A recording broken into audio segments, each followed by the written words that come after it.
I'm going to commence our regularly scheduled town council meeting for today, which is the 28th of April, 2020, being conducted in this time of the COVID-19 virus by Zoom. And at the outset of our meeting, Brian Colbert, our Vice Mayor, will lead those who want to recite the Pledge of Allegiance in doing so. There's no requirement that one does. I personally choose not to, and that's why I pass the ball in this regard to Brian. So Brian, it's all yours. Hey, thanks a lot, Ford. All who wish to join me, as Ford said, please join me. I pledge allegiance to the flag of the United States of America and to the republic for which it stands, one nation, under God, indivisible, with liberty and justice for all. Okay. Thank you, Ford. Thank you very much.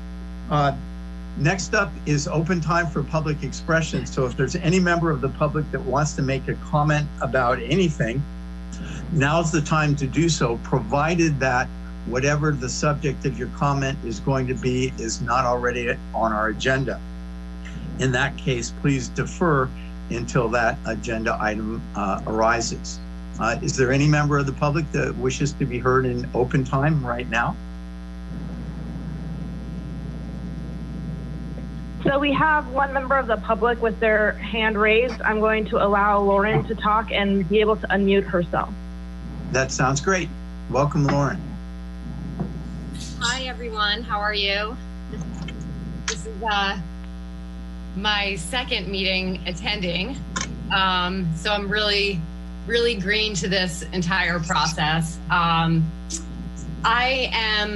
The reason why I'm attending tonight is because there was an incident on my street this week, and it's been happening for quite some time. I live on Lansdale and I live on the San Anselmo side.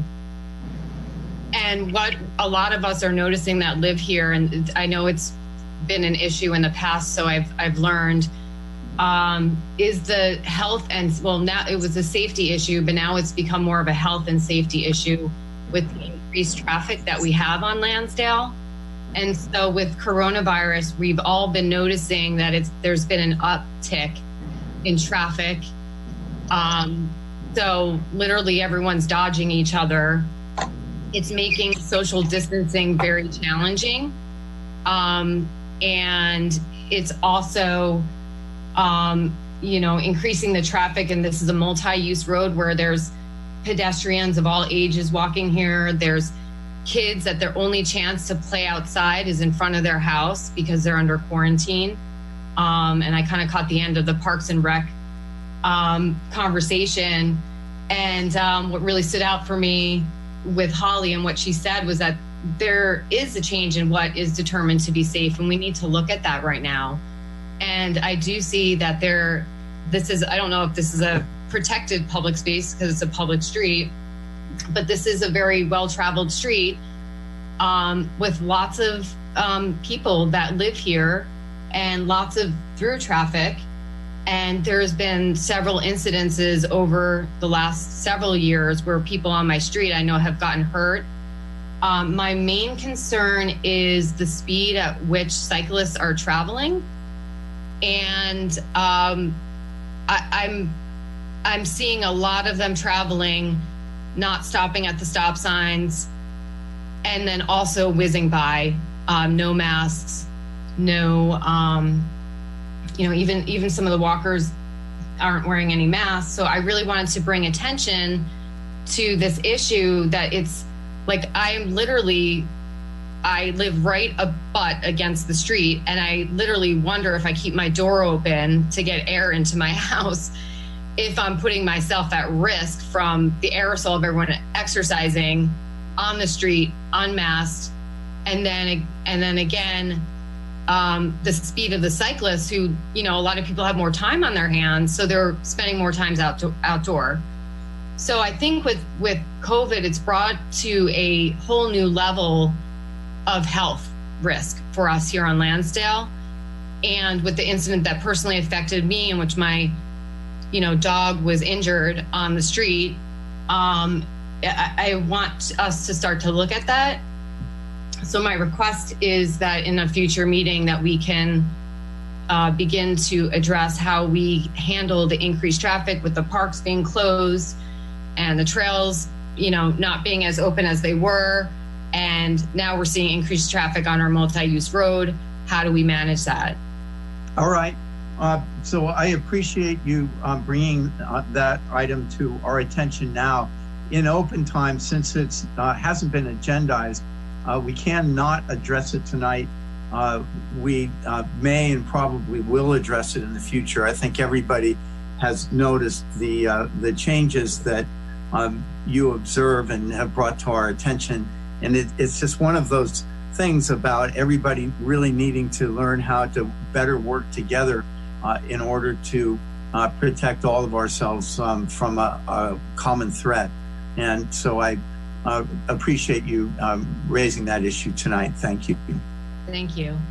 Okay. Is there any other public comment?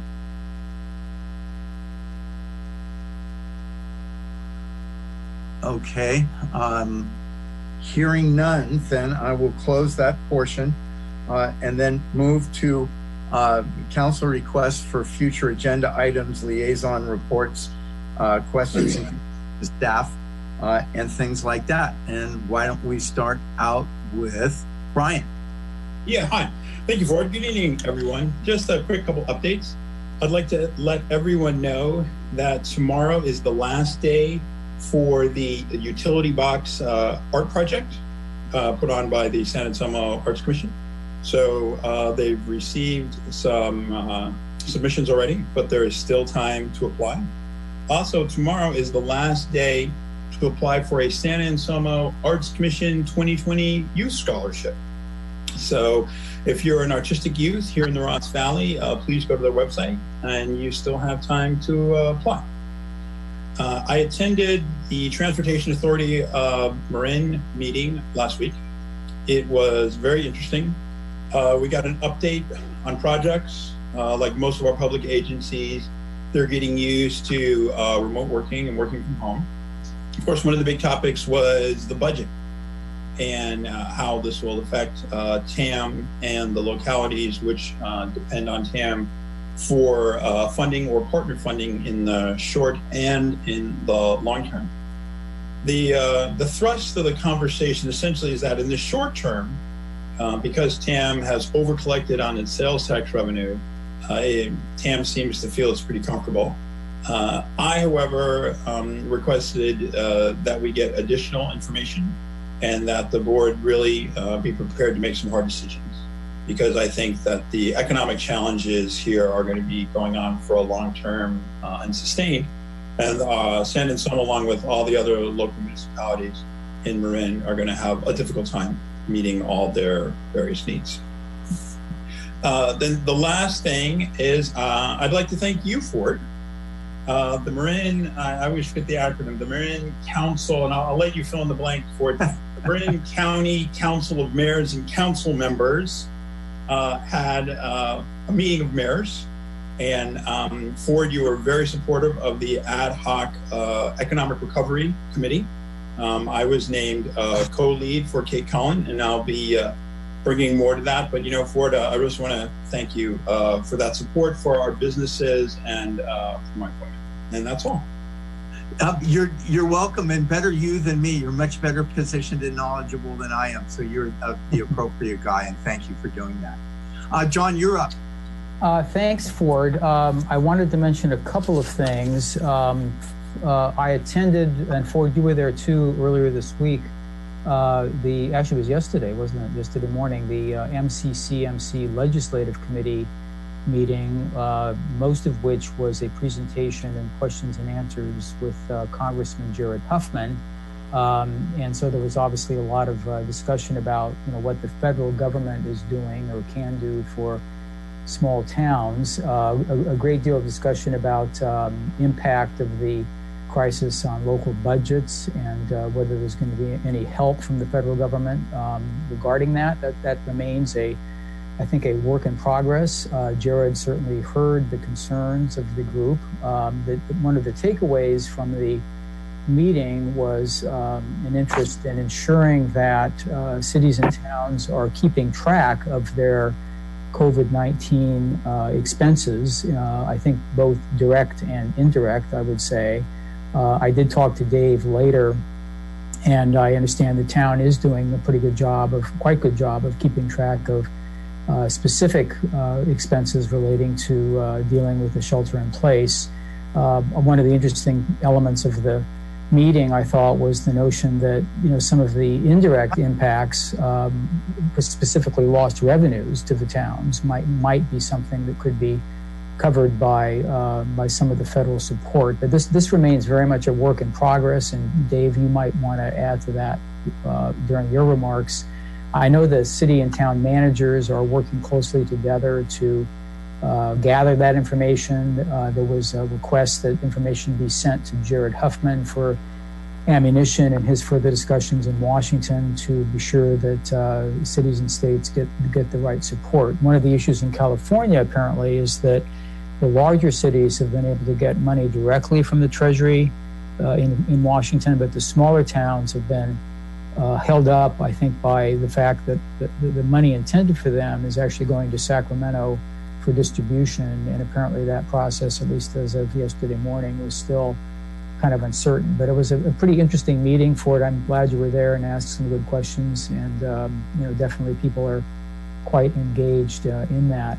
The other thing I wanted to mention, we talked, I think, a couple of weeks ago, because I think we had just met. The Economic Development Committee has set up a subcommittee, the COVID-19 Business Support Subcommittee. I probably have the name wrong a little bit, but one of the first things out of the box was a survey that was largely accomplished. I think the survey is still open, but we've had now, I think, about 150, 60 responses, maybe more than that by now, to a business needs assessment among small businesses in San Anselmo.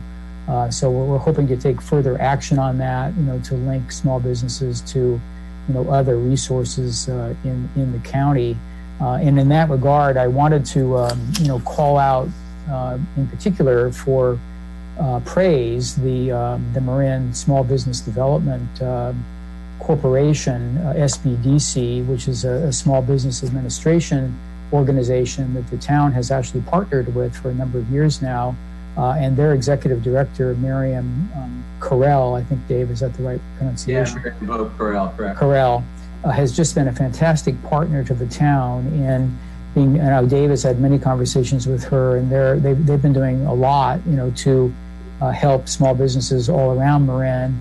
And they seem to be quite interested in helping San Anselmo, with any specific needs that we might have. So I wanted to just publicly thank the SBDC and urge small business owners to link up with them, and the CDC subcommittee and the town staff, led by Elise, will be doing more of that. So a lot going on in that area. Thank you, John. Steve, you're next. Sure, I'll be fairly brief. There was no fire meeting for the month of April. The Ross Valley Fire Board meeting was canceled, so Mayor Green and I won't have any updates there.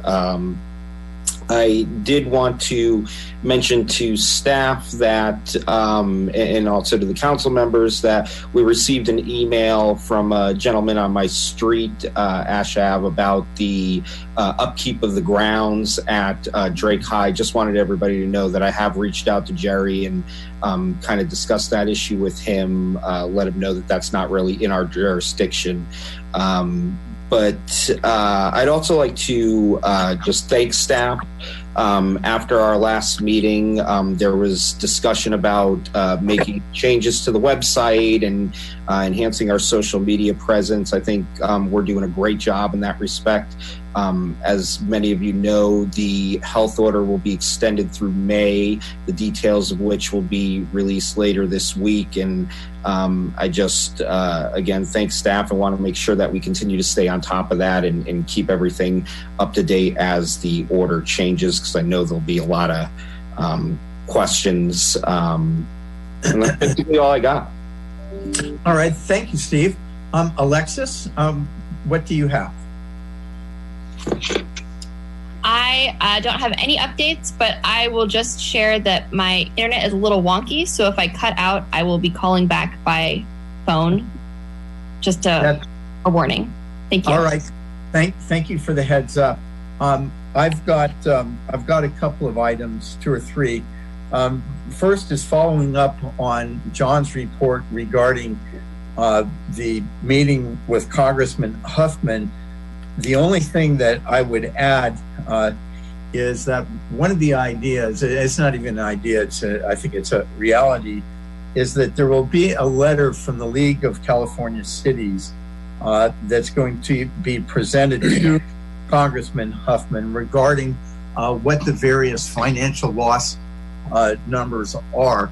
And so that is one of the practical regards why it's important for San Anselmo to compile COVID-related losses and that are direct and indirect. In addition, I attended a meeting. It's kind of a grandiose name that for the MCCMC Mayor's Select Committee, which was a meeting of all the mayors of the jurisdictions in Marin, and MCCMC, which stands for Marin County Council of Mayors and Council Members, has got a self-governance issue because it's a large organization, as you all know. It cannot meet and it cannot act without voting. And so in some important regards, it's stuck. And so one of the questions was in the interim, while we're in this shutdown phase, whether or not to delegate voting authority on commission items to the mayors, because there are too many people. You can't get everybody on a Zoom call and then do voting by roll call. It would never end. And then the question is if you're going to do that, how do you do it? Do you have to amend the bylaws? And it's kind of a catch-22, because if you're going to amend the bylaws, then it's necessary to have a meeting to do so. So these are some questions that are pending. I think Dave may know more about this. I think we should probably agendize this item sooner rather than later, so that then I can provide feedback to the Mayor's Select Committee. Let's see, what else?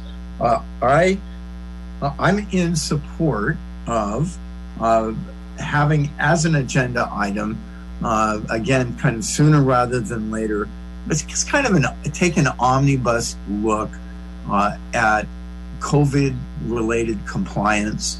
So, I mean, the hot one now is masks, and while masks are required in tighter situations that are contained within buildings, they're not required outside. They're recommended outside. There's been a study that's come out that talks about the aspiration that people who are exercising expel, and how it's much more than somebody who's just walking. And so I think Lauren's concerns are well held, and it ought to be something that we talk about, if for no other reason than to generally just raise awareness in general. So it's hard to tell, particularly we've got the council meeting shared screen up, and I can't see anybody's faces Is there support for doing that among the other council members? Ford, it's John Wright. You know, I'm hard pressed to say no, because it sounds like motherhood and apple pie. I guess my hesitation is that it's such a moving target that in 2 weeks we may have a completely different situation. So I think I'm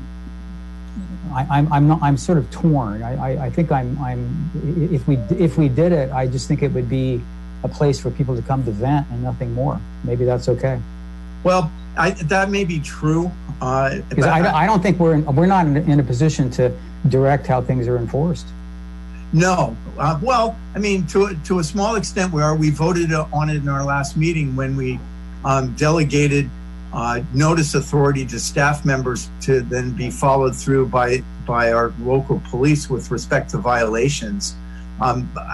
And I think, you know, I think what you say is correct about there being a moving target, but I don't think it's going to move that much. The nature of the bug is pretty consistent, and what changes is what our response is. And I think it would be good to address it. So I try to move you to a yes rather than a maybe or a no. I think I think I'm gonna go no on that, but it's just us. Any other feedback from council members? You know, this is Brian Ford. You know, sort of given the way that the edicts come down, I tend to go with John, because there's not that much we can, I don't think, effectively do. But I do think folks in our community might actually want a forum to have a conversation about what this looks like. So I'd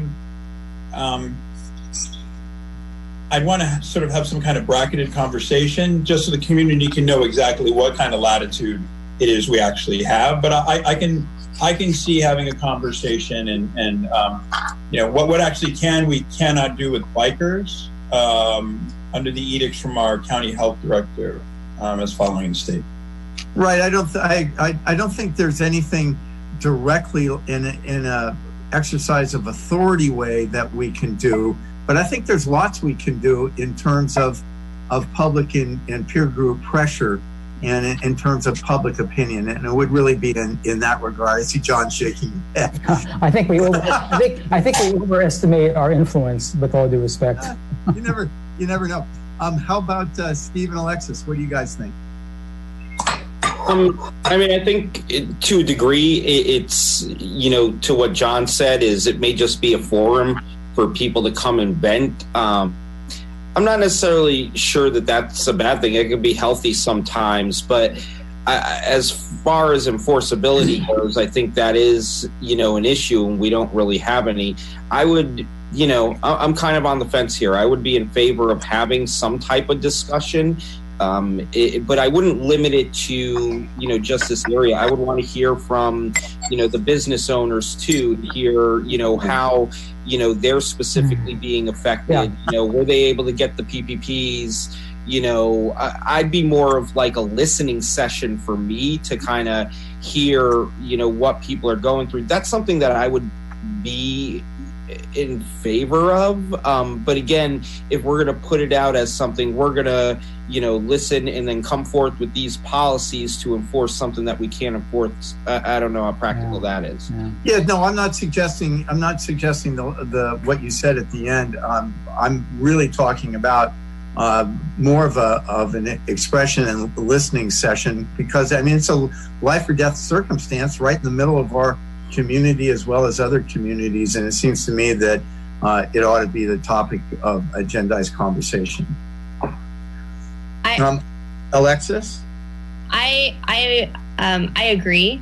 I think it is important to have a forum, even if maybe we overestimate what that might mean for people in town or for businesses.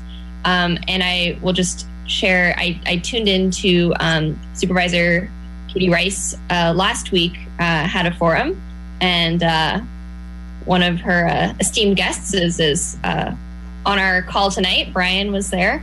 And, you know, whatever the you know, there was no outcome or no agenda item, but I think it's something like that is just it's a gesture, if anything. Yeah, I just would caution against using up town council meeting time for something like. I think it would be great to have a separate forum about this. So I agree that the Katie Rice's thing was great. Do you really want to use up town council meeting time on something like this? I don't know. I'm cynical today. I don't know, John. Actually, I don't know if John is cynical, but I actually sort of like the idea of having a separate meeting, if we're going to have it, sort of well bracketed around something like that. I mean, I'm probably I think that has some merit. Well, it looks like in general we have a 3-2 balance to put something on the agenda for the purposes of listening that would not be limited in scope and that would not be aimed at some sort of enforceability, but more of an opportunity for expression and listening. At a regular meeting, you're proposing? At a regular meeting, yes. Yeah. What about the idea though to do it at a separate meeting now? I kind of really like that. I'd be happy to have a council discussion just to have the separate meeting, or just say right now. I never know what's going on with the Brown Act. Megan, Dave, Carla, everybody. Like, could we just sort of say, oh yeah, we want to do it at some other, like a town hall meeting? A town hall meeting. 40-minute Zoom thing, right? Town hall meeting, right. Yeah. You have a lot more leeway. You have a more leeway with town hall meeting, I think. I'll change I'm more in support of something like that than an agendized discussion for now, but that might change as things do. Okay. Well, that sounds good. Sounds like town hall meeting would be the way to go, and so that's good, and I'm fine with that.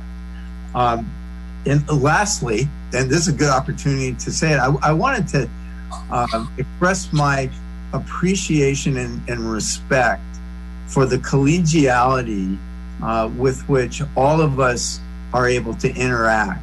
I've heard some horror stories about public meetings where the principals are talking over one another and where it's a real communicative mess. And we're, at least to date, not like that. And I think that we deserve recognition and credit for doing a good job in the respectful communication department. So thank you.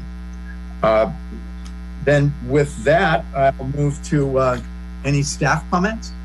Yeah, the one thing I'd like for it is maybe a more succinct idea of the content for the meeting, so staff can get working on structuring something and picking a date.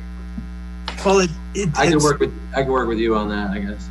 Let me recapitulate what I heard, because now's the time to do it. They would involve at least two components.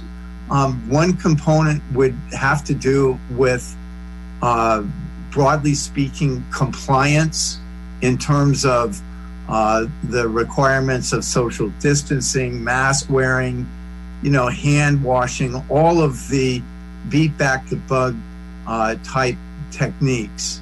And then the other broad area would pertain to the economic impacts on businesses and people in town. Is that a fair summary, co-council members?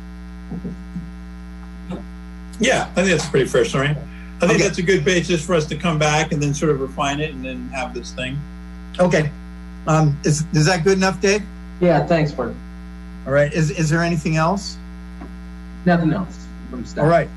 So we'll close this portion of the meeting and move on to the consent agenda. Public comment on the consent agenda will take place at the outset at the end of my initial comments here. After that, any council member can pull any item from the consent agenda for individualized treatment, and barring that, all of the items on the consent agenda will be addressed in one fell swoop for the purposes of efficiency. So with respect to public comment, is there any member of the public who wishes to comment on any of the items listed in the consent agenda? Okay, hearing none, I'll bring it back here. Does any council member want to remove any particular item or make any comments before we vote on the consent agenda? All right, seeing none, may I have a motion? I'll move consent. I'll second. Okay, it's been moved and seconded. It's got to be a roll call. So Vice Mayor Colbert Yes. and Councilwoman Feynman Yes. and Councilman Burrow Aye. and Councilman Wright. Aye. And as mayor, I say yes. So consent agenda is adopted. We'll now move on to the town manager's report. Thank you, Ford. Greeting, Mayor and council members. This piece of the agenda, we're wanting to keep it at the beginning of our, at least the next few going through May council meetings, just to kind of have a chance for staff to give you updates on various items that are impacting the departments. And we've touched on a bunch of them already, so I'll be brief in my comments. As you know, tomorrow we're expected to receive the updated public health order. And this order is expected to go into effect on Monday and run through May 31st. There's a lot of speculation of what's going to be in the order. But as usual, there's, the public health officers are keeping sort of mum on the details. So as all the towns and cities meet, we're prepared to, once we get the order, to meet as a staff and take a look at what we're going to need to put in place over the next week or so as the new order kicks in. So we'll be doing that. Matt didn't divulge a whole lot about the details of the new order, but he did characterize that any loosening of any current restrictions are going to be based on risk of transmission and infection. So it seems like there's going to be a slow rollout as we go through this. And the other thing that I really appreciated hearing from the county is that they have developed, I think it's 7 or 8 sort of industry groups to look at restaurants, retail, manufacturing, all the different businesses that are in Marin, and they've assembled a group that's really going to look at how procedures going to be put in place to safely and slowly and methodically reopen each business type. So that's getting kicked off as part of this new order, which I think makes a lot of sense. We also are hearing that some of the changes and loosening of the restrictions will be for work that's done outdoors, primarily construction and landscaping, where it's a lot easier to practice social distancing. And we expect also some change to some of the indoor construction related business rules, which will kind of open up that sector, which I think is important to a lot of folks from what I'm hearing. And once we do receive the order and once we make our plans, I'll reach out to the council and let you guys know what those look like. And I'll also make sure you get an early copy of the order. I think you're going to get the same time as all of us, but we'll try to keep those communication lines open. At each step of this, we've had to kind of become, try to be, it's hard to be proactive when they give you only a couple days before it goes into action. Moving beyond that, John touched a lot on what the Economic Development Committee's Small Business Initiative has done. We've received 148 responses to the survey. And part of the work that we've been doing has been to take what's a pretty archaic list of businesses that we get in our current software system and use staff to mine emails by searching online to making calls. So we're up to about 600, a list of emails that's about 600 strong now. So we're seeing this opportunity to reach directly out to the business community really coming to fruition, which is something we've never had. It's always been a problem. And to sort of reiterate, one of the main, the main theme, it's not a surprise, the main theme to the survey results has been that people just need access to additional financial assistance while they try to work through the shelter-in-place order. And Miriam Hope Carell, I don't know if she's on the call, but they are so geared up for us to kind of handhold the people here in San Anselmo that maybe aren't ready to actually do the application and kind of hand them over to the assets that are at the SBDC, including individual assistance. A lot of folks don't even have all the paperwork they need to submit the loans. So she's got assistance from that level all the way through getting the loans submitted. And we're hearing stories of some of those loans being funded in the last couple of weeks. So we're really appreciative. I'm also appreciative of Jessica Rising's leadership on that group. And then finally, we've talked a little bit about it, and Ford talked directly about it. Helen and I are planning on bringing sort of a state of the budget, state of the economic impact report to you guys at our next meeting. We've received a number of sort of estimates that are primarily, we don't have a TOT, that's killing a lot of towns, but we don't have one, so it's not going to affect us. But all the sales tax based revenue sources that we have, the Bradley Burns is sort of our basic 1% that's on everything. And then we have the Measure D 0.5%. We receive Measure A money for our parks through sales tax, and we receive Measure AA money through TAM. And all of those, Measure D and Measure AA especially are going to be impacted. And we're going to have to make plans to make our work plan next year match the reduced amount of revenue. So we're going to try to get, we're getting this as every week we're getting more information. We want to kind of bring you what we have, and it's obviously going to impact how we present the budget. So you'll get a sort of a preliminary look at that information at our next meeting, and then the following meeting will be the actual budget for 2021. And with that, we have a couple of staff managers that would like to add things that are related to their areas. And I'm going to start us off. Jason, if your chicken is done and you're ready, why don't you go ahead? Alrighty, the chicken's done, and so far the kids are relatively quiet. Just a little update on Ross Valley Fire Department and the COVID-19 response. Our Fire Prevention Bureau remains open and is doing electronic plan checks and inspections that are critical to keep facilities open. The stations are still closed to public access, and that's just to protect our first responders, keep them healthy, so we continue to provide frontline services for our community. And then we're supporting the planning around the alternative care site in the county, and mostly focused now on our assisted living and senior living facilities that are experiencing a larger volume of people with COVID-19. So if one of those has to shut down or needs additional support, we can be there to backstop them. And then switching gears to the Marin Wildfire Prevention Authority, our first operations meeting is this Thursday, which is really exciting. And I think it's also, we had our first grass fire this afternoon in the Santa Fe area. So although we have a lot going on surrounding the pandemic, we have the fire season right at our doorstep, and we're certainly preparing for that in this new reality and making sure we have the resources necessary. I think it's also a good reminder for our community that while you're home for the next 30 days, engage your family in defensible space. You can visit the Fire Safe Marin website. Is a great resource for learning what you can do in and around your home to protect yourself from wildfire. But we intend to handle some business items at the operations level, which Dave and I sit on, and so we can prepare policy items for a board meeting in the near future. And that's the end of the report. Any questions?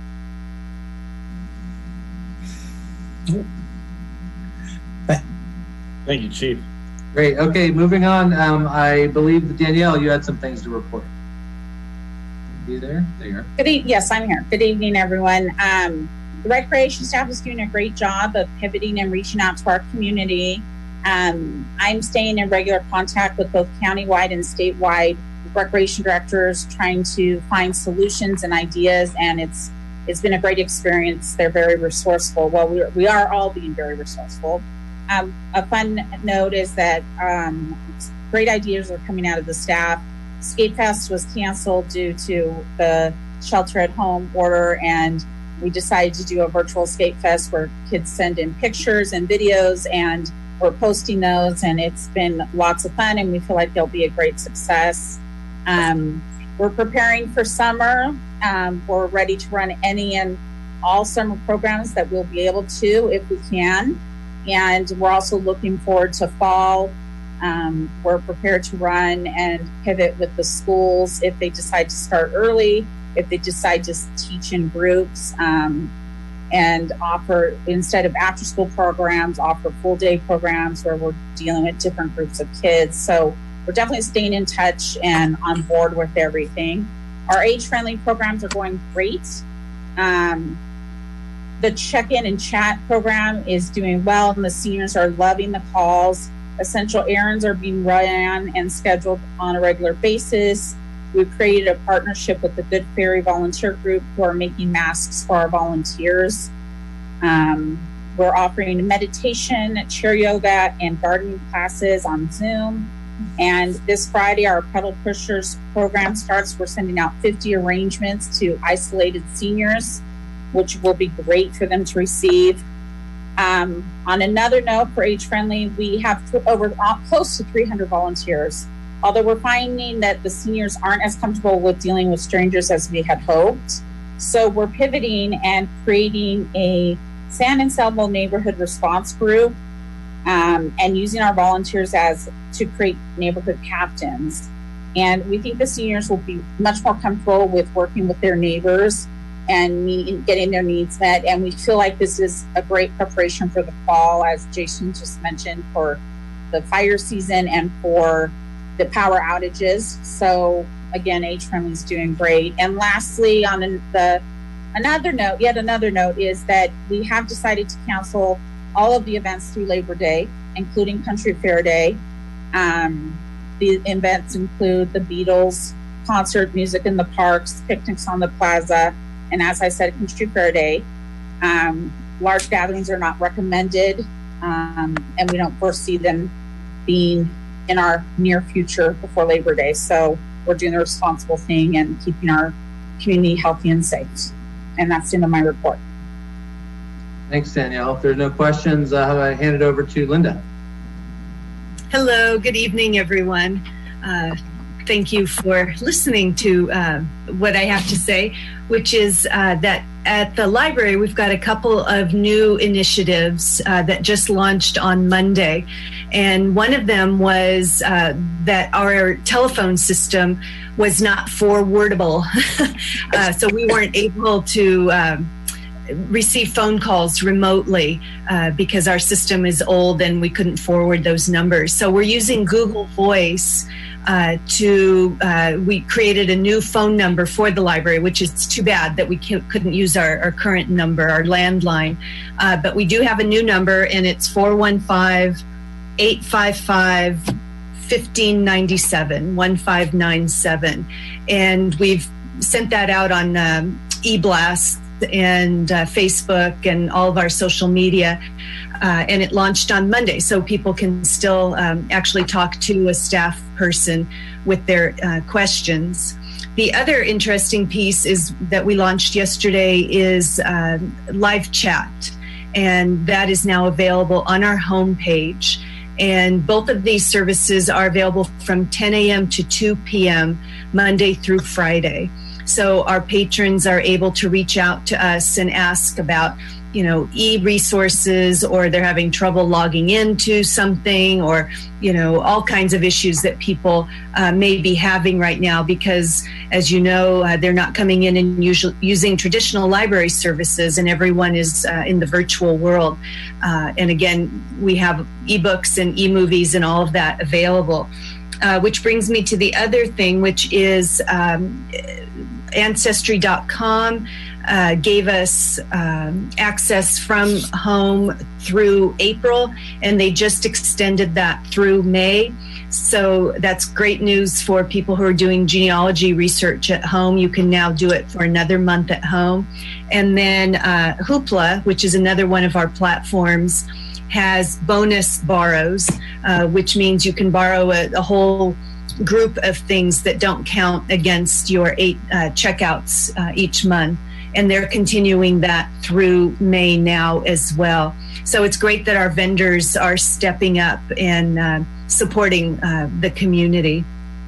And I believe that's everything. We've moved almost all of our programs virtual, into the virtual world. Our New Yorker book discussion group, or New Yorker discussion group, our book groups. We're finding that our presenters that we had lined up for May are able to move their programs into Zoom, so we're able to continue so much of our programming. As Danielle mentioned, summer will be different for the library as well. We usually have a very robust summer reading program for kids and adults, and we're looking at moving all of that virtually as well. A lot of those performers are able to do their work on Zoom as well. So we're looking at being able to continue to offer a lot in the summer. And that is my report. Thank you. Fantastic. And I think our final report comes from Sean Condry.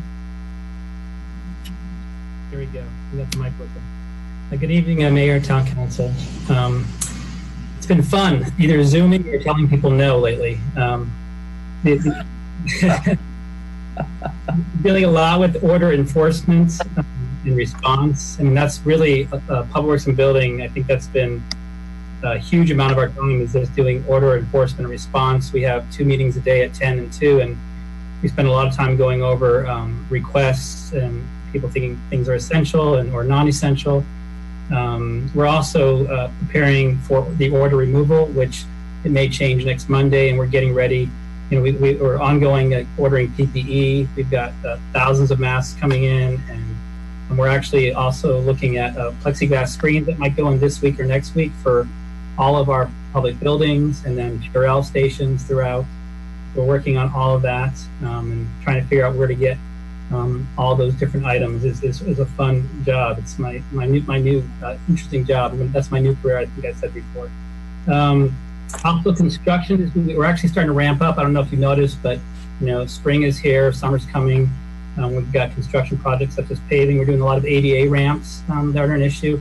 Trying to get some things out of the way that typically can be more of a inconvenience for businesses. But now that things are slow, we're trying to get some of the ADA trip hazards out and new ramps in. We're ramping up to get our Bolinas Avenue project going in Meadowcroft. In addition, the town has been working on removing dead, dying, and dangerous trees, fire abatement, working with the Ross Valley Fire Department. They've been doing a lot of abatement on a number of our corridors going up into the hills. And PG&E too has been actually doing a lot of fire abatement. You've probably seen them, been all over town lately. And then one more thing that's too with PG&E, and this is something that we initially had stopped them from doing, and that was shutting down power during the order. But right now they're getting ready to shut down the power, and it's really important that they do so. It's about making the system more resilient right now, so that instead of having 5 days of no power during a public safety power shutdown this summer, what they're doing is they're taking sections of the grid, like up in the hills, and separating it from the flats, from downtown, so that if they have to shut it off in one area, it doesn't shut off everything else. So this will be happening. It might be a day inconvenience, but but much better than a week without power. I think with that, that's pretty much it. I don't know if you have any questions in relation to what's going on. I have a question. And Ford, I apologize. I probably should have brought this up during council requests for future items. So if we can't discuss this, according to Brown Act, I'm happy to pull it back. But council members, and Sean's conversation brought this up, we did receive an email from Nancy Altman, head of the beautification committee, concerning baskets and whatnot. And I just wanted to acknowledge that, Nancy does a lot of hard work, and I just wanted to acknowledge this during council. I'm not quite sure what is the appropriate forum given the Zoom meeting. And again, I forgot to bring this up, that we'd received this email. I just want to make sure that, Nancy has responded to. I know it's not an emergency, so I don't expect us to discuss it, but how best to handle this? No, I think it's appropriate, Brian. No, I think it's fine. Don, go ahead. It's been resolved. So there was no issue to begin with. It was more of a miscommunication. Okay, wonderful. That's great. I just got the email yesterday. I just wanted to make sure. Wonderful. Thank you so much. Yep. I have a similar issue going back, and this is related both to what Sean and Chief Weber had to say regarding power outages. The weather the last few days indicates we're going to have a hotter summer than ever. And there will probably be power outages. Assuming there are, the interests of the public are going to clash like crazy between COVID social distancing and handling power outages. So that ought to be an element that goes into the discussion in our town hall meeting. Sean, I have a question for you with respect to PG&E outages. How much notice is going to be provided to the affected areas? How much in advance are people going to know that their power is going to be turned off? So they usually send out a letter, and I can't remember if it's a week or 72 hours, but they do send out a letter. You know, because that's when if somebody's power, or anybody's power, is going to be off for a day or even half a day, that's a huge inconvenience. And if there's just a few hours notice, that's nowhere nearly good enough. There should be, I think, at least 3 or 4 days at a bare minimum, so that people can plan. Because otherwise, we're going to have a storm of protest. Yes, there was one that happened at the beginning of this that we stopped with the neighborhood up in Oak Avenue. I don't know if you remember that one. I do. And so they had stopped all of the power outages that were going on in San Anselmo, I think in Marin County, a lot of them. But these are really important to get the grid. What they're doing right now, and they are giving people heads up. I would say typically people get at least a week or two because we get the same notice. Yeah, that's all. I'm not talking about whether it's important or justified. I just want to make sure that when it happens, that people have enough notice so they're not blindsided. Yeah, and we do check in with them when we get a notice and we find out about them to make sure that people are noticed, and if there are any issues with somebody who may be on life safety issues in terms of yeah, exactly. All right. So are there any other council member questions or comments on the reporting from staff? And is there any public comment with respect to reporting from staff? Seeing none with respect to either, we'll move on to item 7, which is the appointments to the Parks and Rec Commission and the Sustainability Commission of the 2 interviews we conducted earlier tonight. And I'm sure, Carla, you can give us a truncated staff report on this.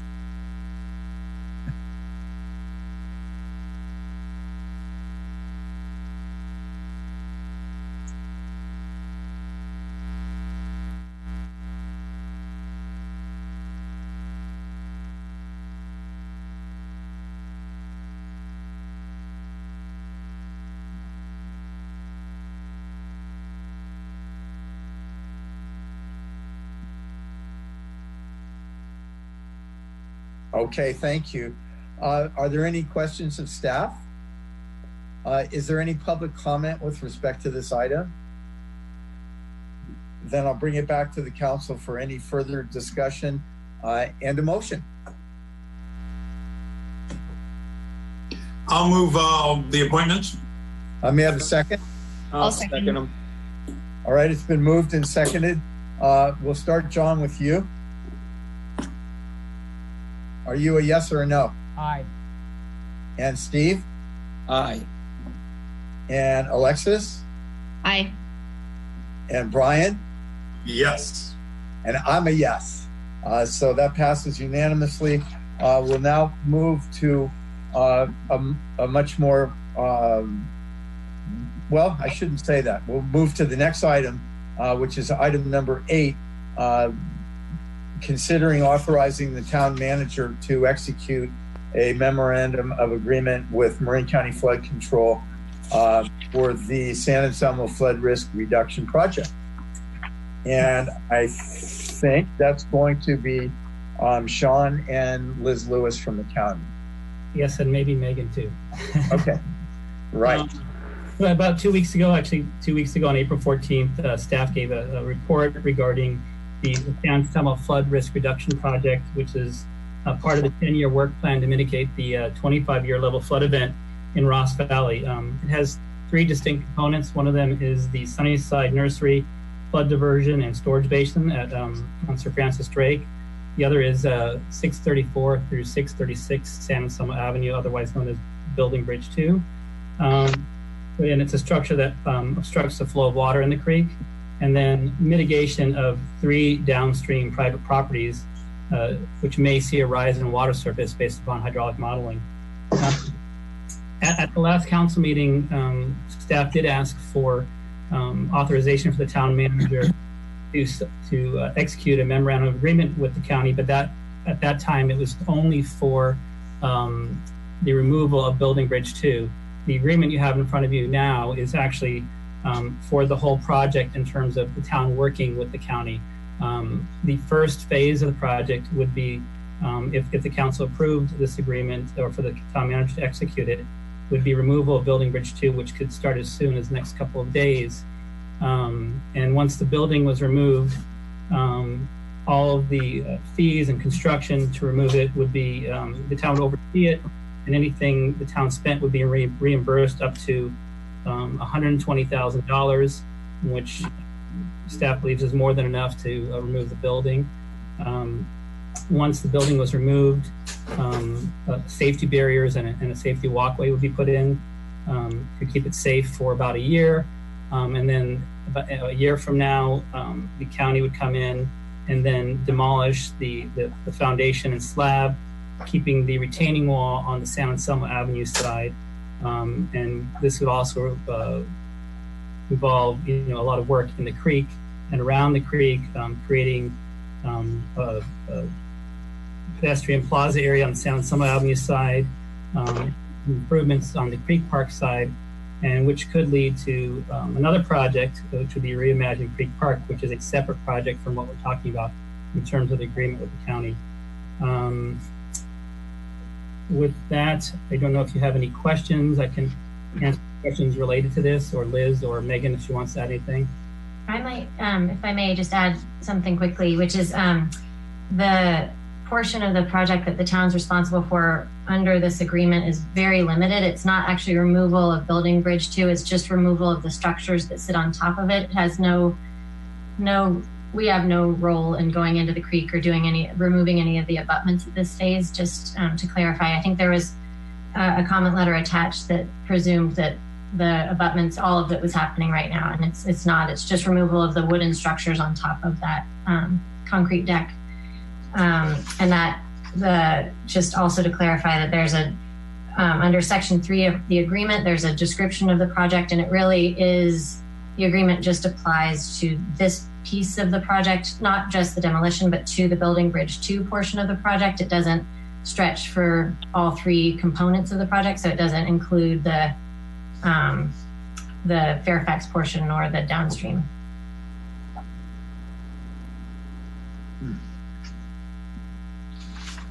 And happy to answer additional questions. Just wanted to point those 2 things out. So Megan, could you just say that again? So the only, I'm confused, because what I'm hearing is that the agreement that we're being asked to approve, the scope of it covers the entire project, which is, it's got that acronym. But practically speaking, all we're addressing is removing the buildings on top of Building Bridge 2? So that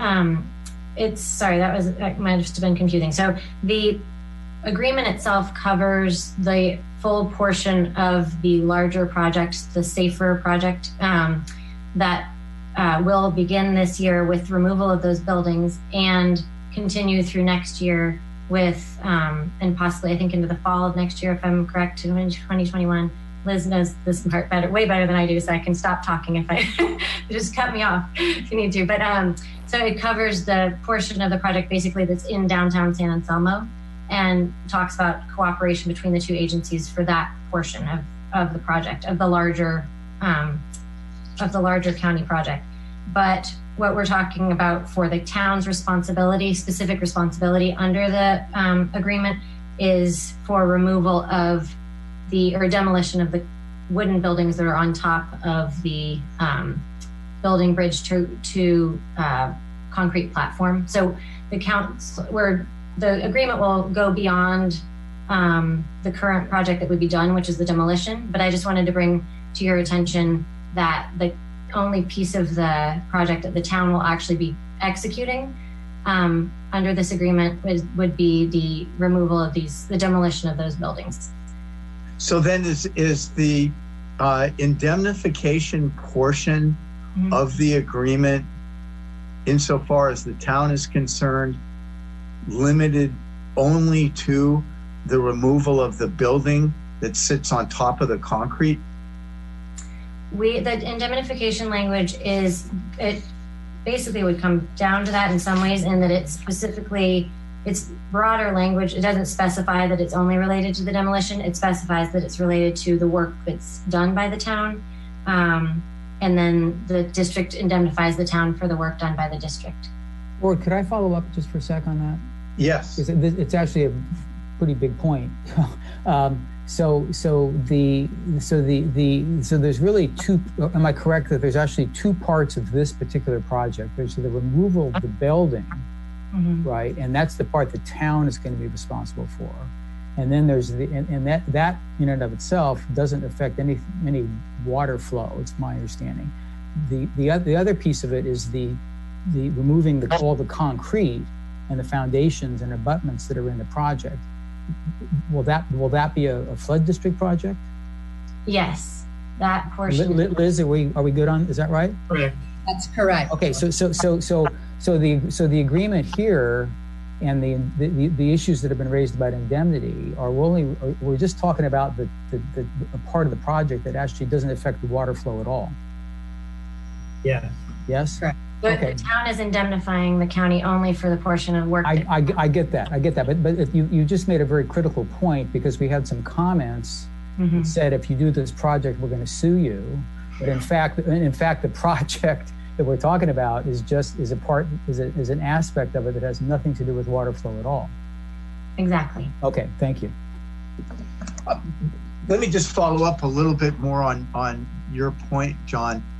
Has there been any discussion to make the scope of the agreement we're being asked to approve more clear about that? Because when I was preparing for tonight, and I was reading the comment letters, and then I was going through and reviewing a number of the portions of the environmental impact report, which is a large doorstop type document.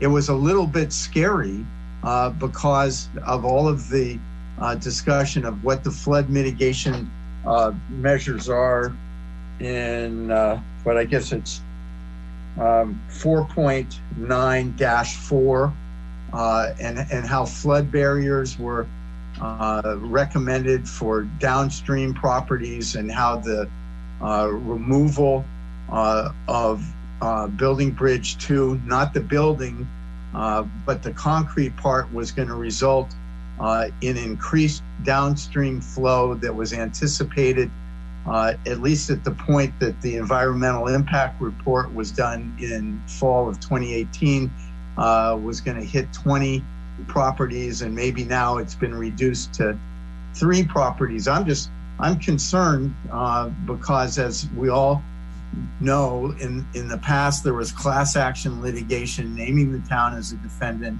that arose out of the flood mitigation project, and with the broad language that's set forth in that agreement, it just seems to me that we're kind of a sitting duck, and whether or not ultimately there's liability, we still have to defend, we still have to indemnify the county, and we still have to respond. And it would seem, I mean, John, you're a lawyer, so I mean, I hate to use lawyer talk, but there are procedures that are available to cut off litigation short of trial, the main one being summary judgment, and also even a demur.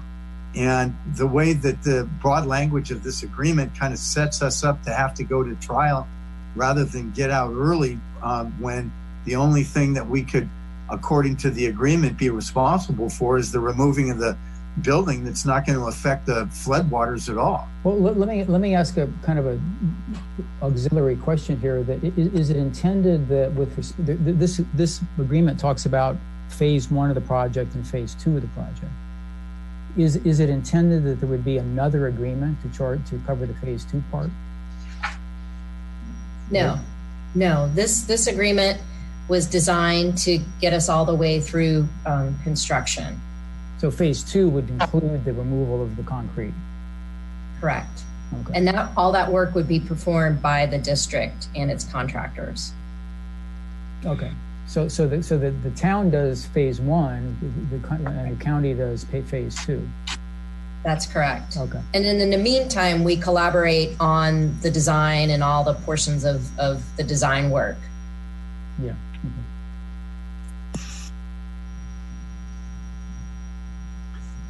Any other questions of staff at this juncture?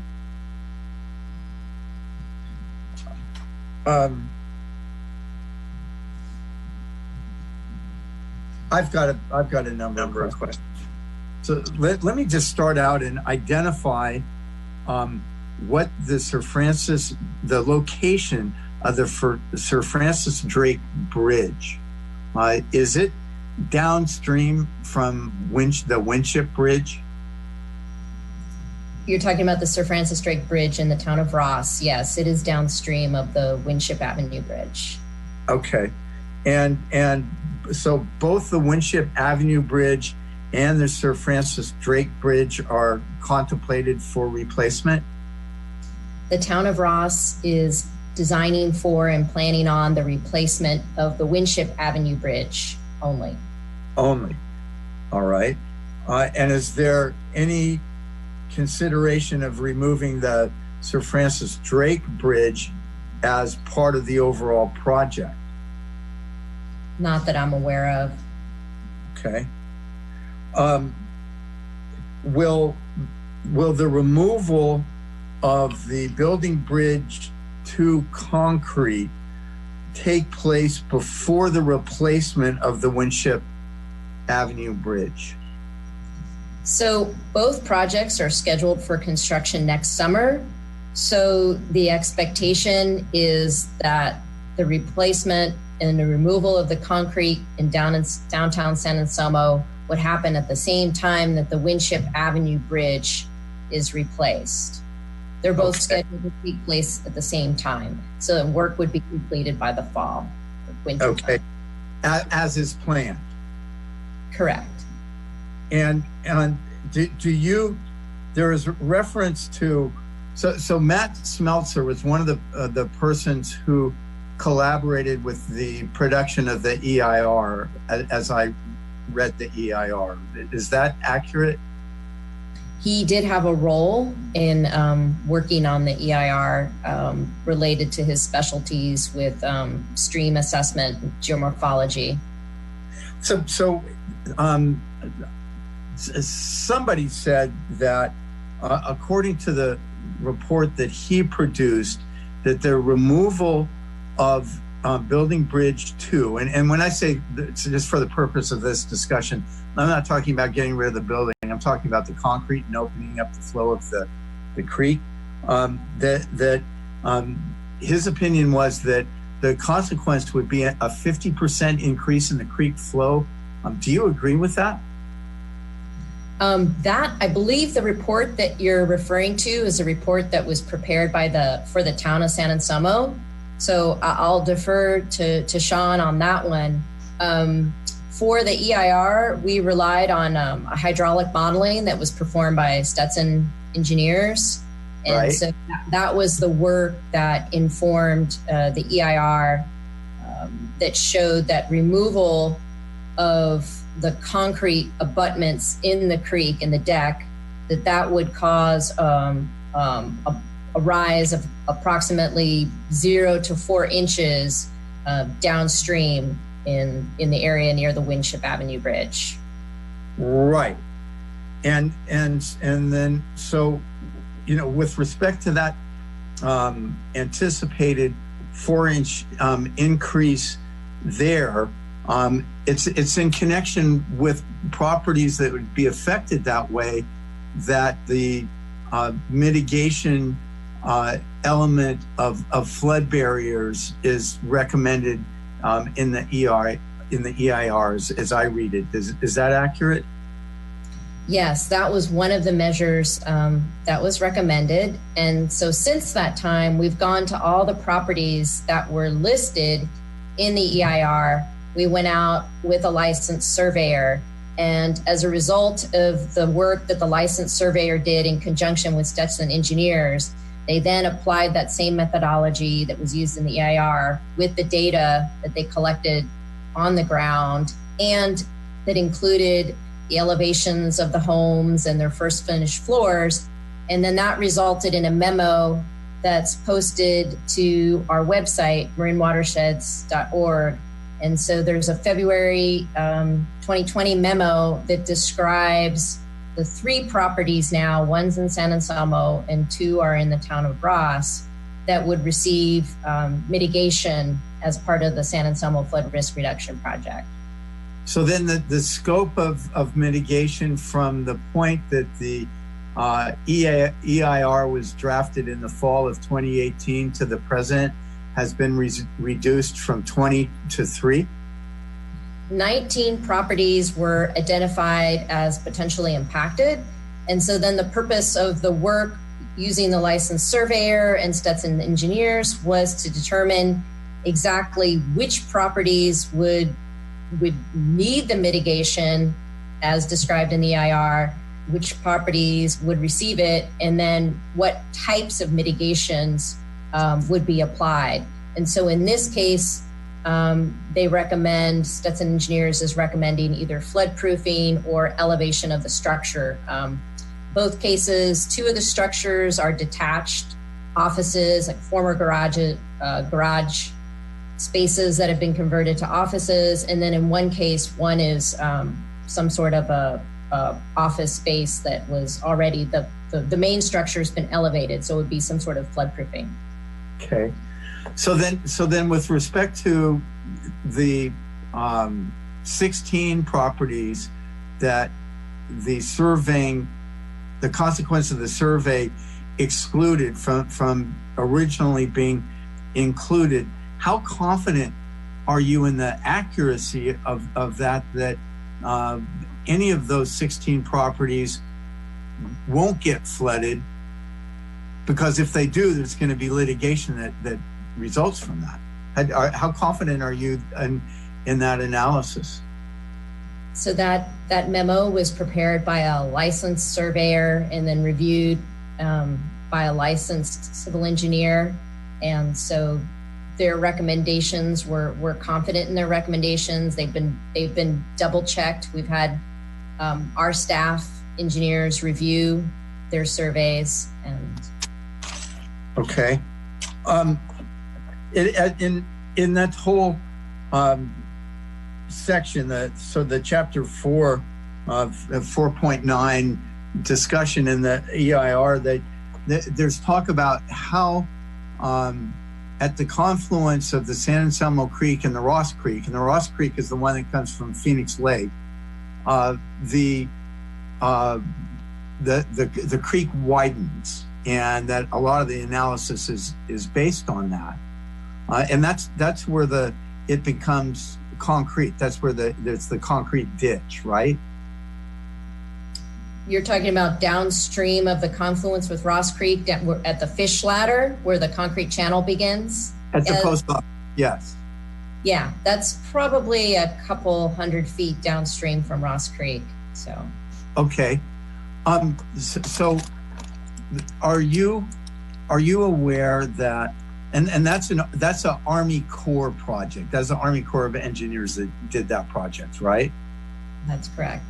And when the Army Corps did that project, are you aware that the calculations that were made as to water flow were predicated on the assumption that the water that would be coming downstream was pure water that didn't have sediment in it, where in reality the water that comes down is loaded with sediment, and that's why that concrete ditch is not big enough at the bottom of the drain to get rid of all the water that hits it in large storm events. Are you aware of that? I'm aware with Phil Williams' report and subsequent reports. Okay. And is that what Williams says in the subsequent reports?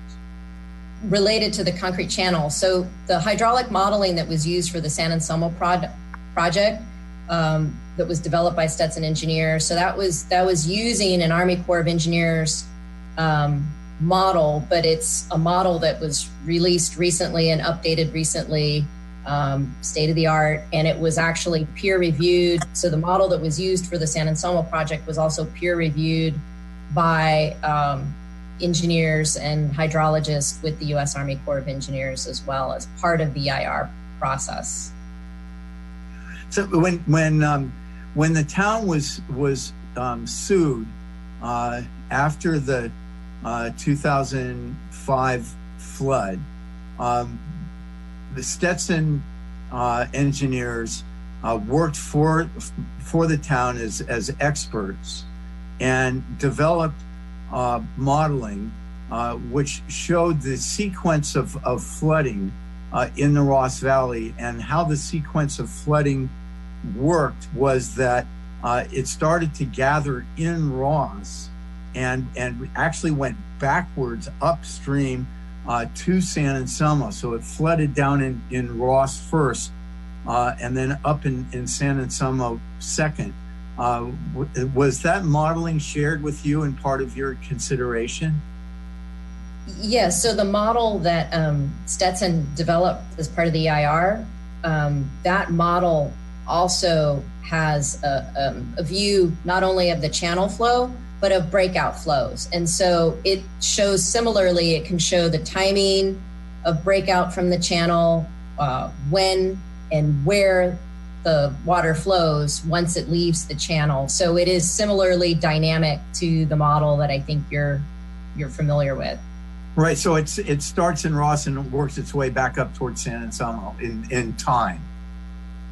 There's several different breakouts. So what is probably best is I can send you a link if you'd like to, Carla could post it, and it can show you, they've actually, as part of the effort, they actually recreated the 2006 flood through the model. So you can see where the water starts to come out of the channel, where it starts to break out down Shady Lane, where it starts to back up behind the Building Bridge 2 and then start flowing down San Anselmo Avenue. So all of that is available on marinwatersheds.org, and can provide that link so that anyone at home can watch that at their convenience. Okay. You're talking about it backing up from Ross. It actually breaks out in different locations, and they're separate areas. They're not connected. They're actually not directly connected at all. So it breaks out at Building Bridge 2. There's a breakout in the Morningside area. There's a breakout in the Nokomis area. There are different breakout points. Right.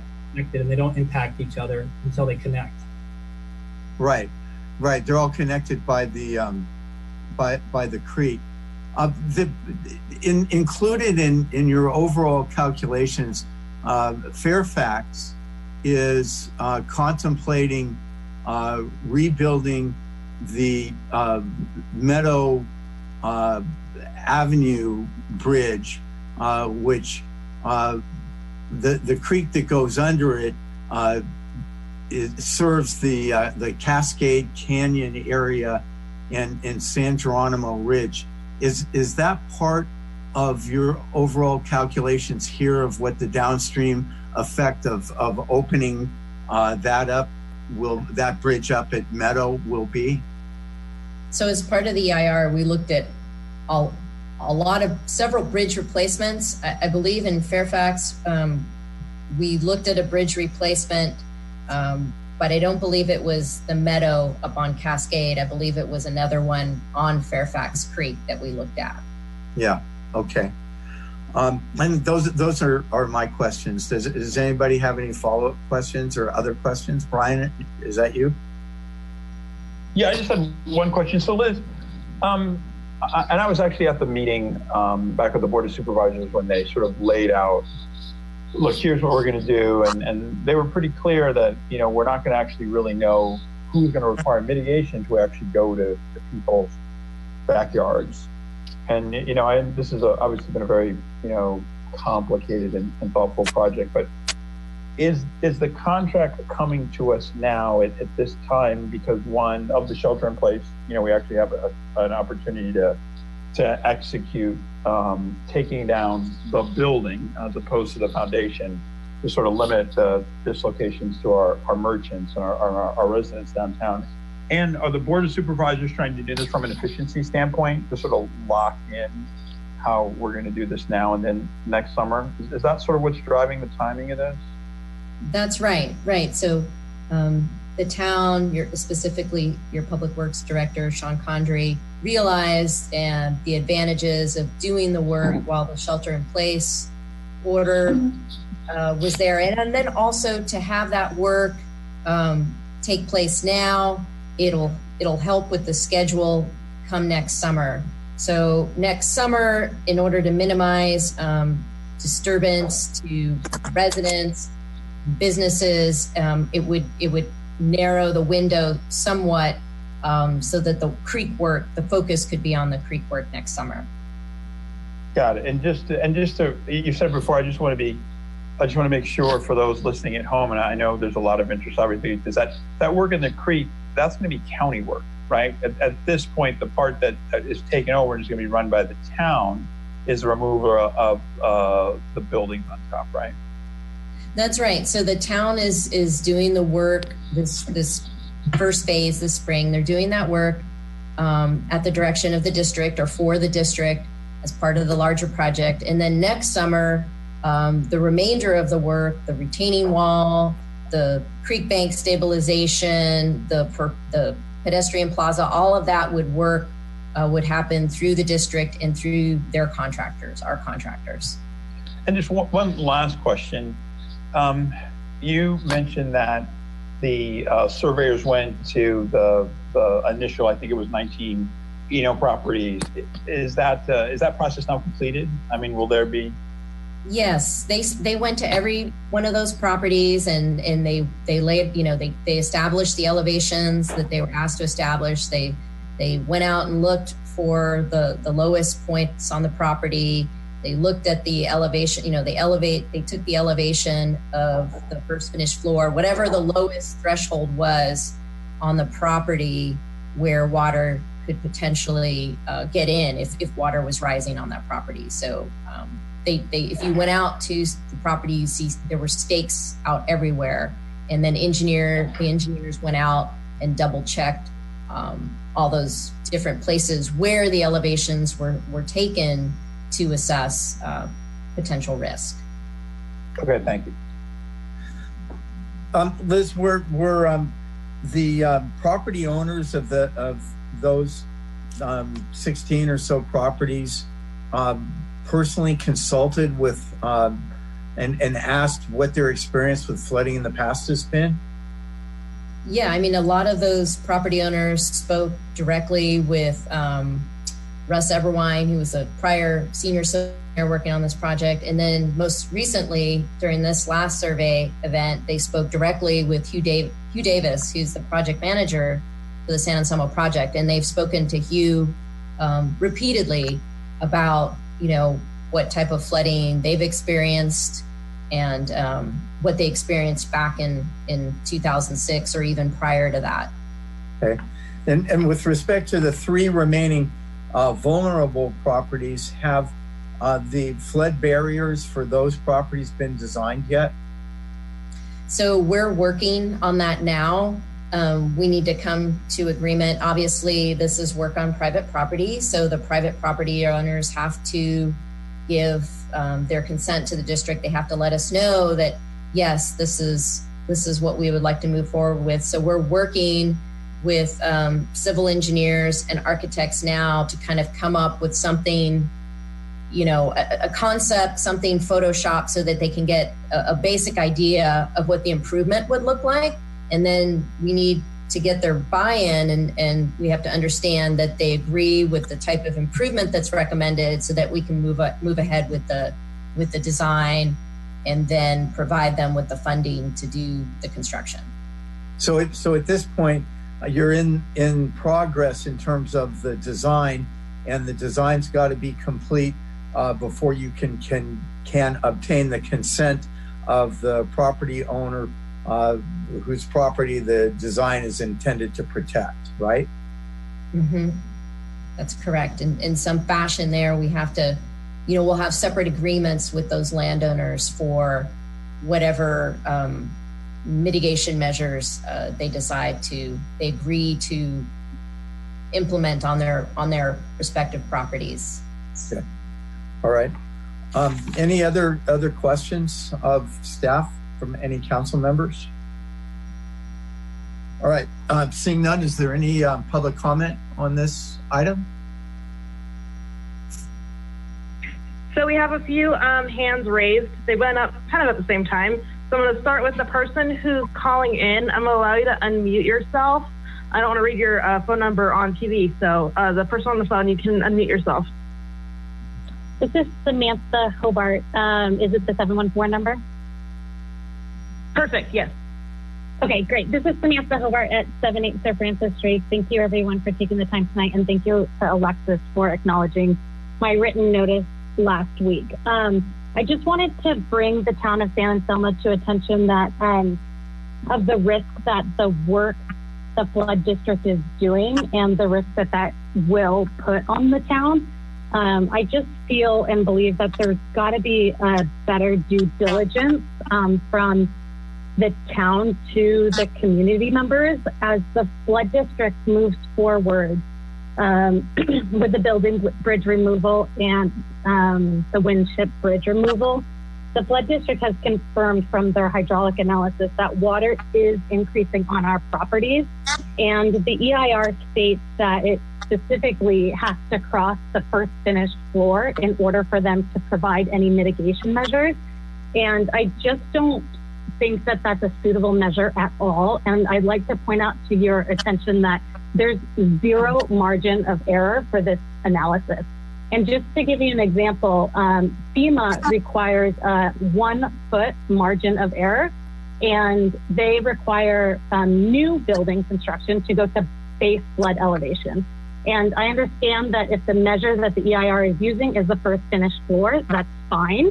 I can't control that. I don't agree with it, but I can't control it. But there's zero margin of error. So if their hydraulic analysis is off even by an inch and they're not providing these property owners with any kind of mitigation measure, the town is at a huge amount of risk, and so are the property owners. So the other thing that I'd like to request is I'm not quite sure how we can move forward with this construction without mitigation first. I acknowledge that the flood district is saying that they will provide mitigation measures, but as one of the property owners, I'm yet to see them.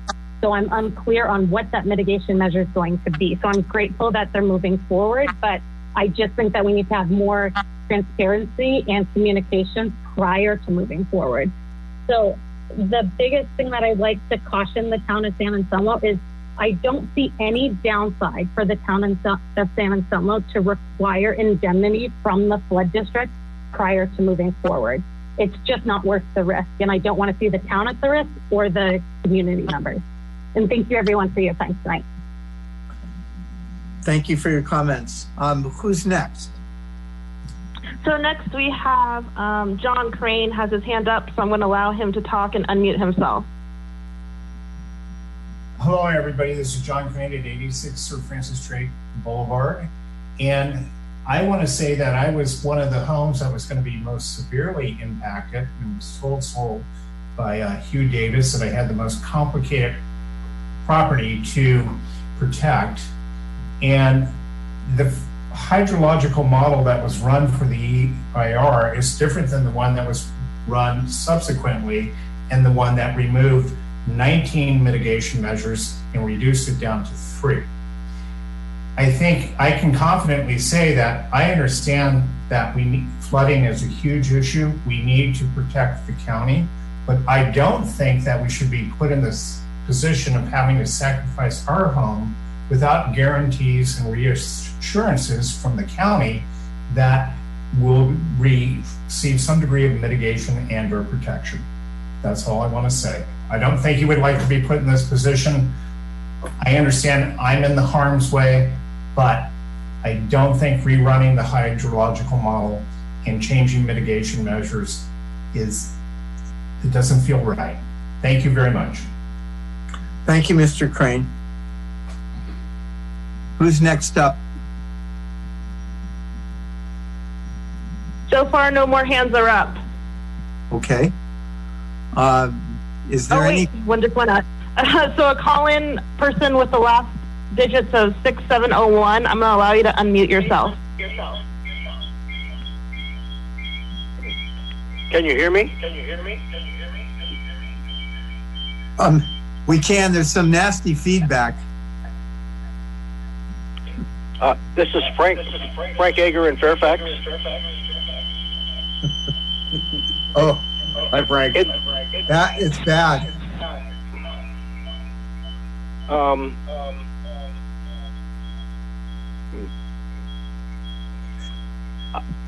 In the 1940s, my family owned property on San Francisco Boulevard. Huh. We camped there. I was a San Anselmo resident between 1959 and 1962. My question is, has San Anselmo addressed the cumulative impacts on San Anselmo creek flows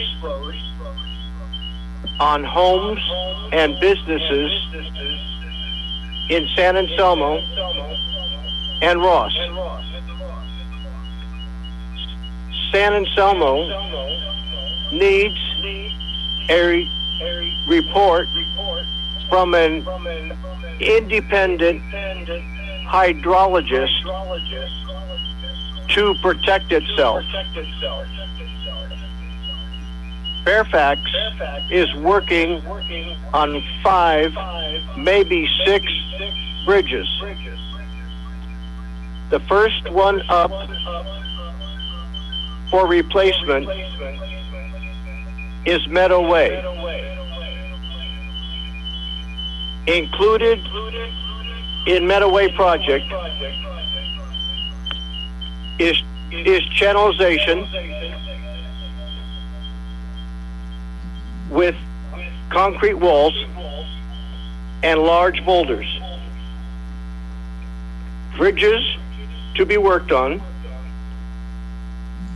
include 3 on Fairfax Creek, Marin, Azalea, and Spruce Roads, and 3 on San Anselmo Creek, Meadow, Canyon, and Creek. San Anselmo is replacing what? 3 bridges? Saunders, Natomas, and Center. Ross is replacing Winship Bridge. No one has studied the cumulative impacts of all the bridge projects, let alone the removal of buildings along San Anselmo Avenue.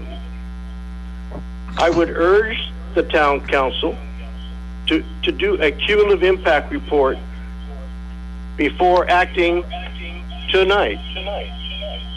I've looked at the indemnification agreement, and it means San Anselmo will indemnify the county, and then the county will indemnify San Anselmo. This sounds like if a homeowner downstream has a home that is flooded as a result of the project, San Anselmo will say, it's not liable, sue the county. Then if the county is sued, the county will say, it's not liable, sue San Anselmo. It looks like downstream homeowners are on their own. Thank you very much for allowing me to speak this evening. Thank you. Thank you, Frank. Is there any other?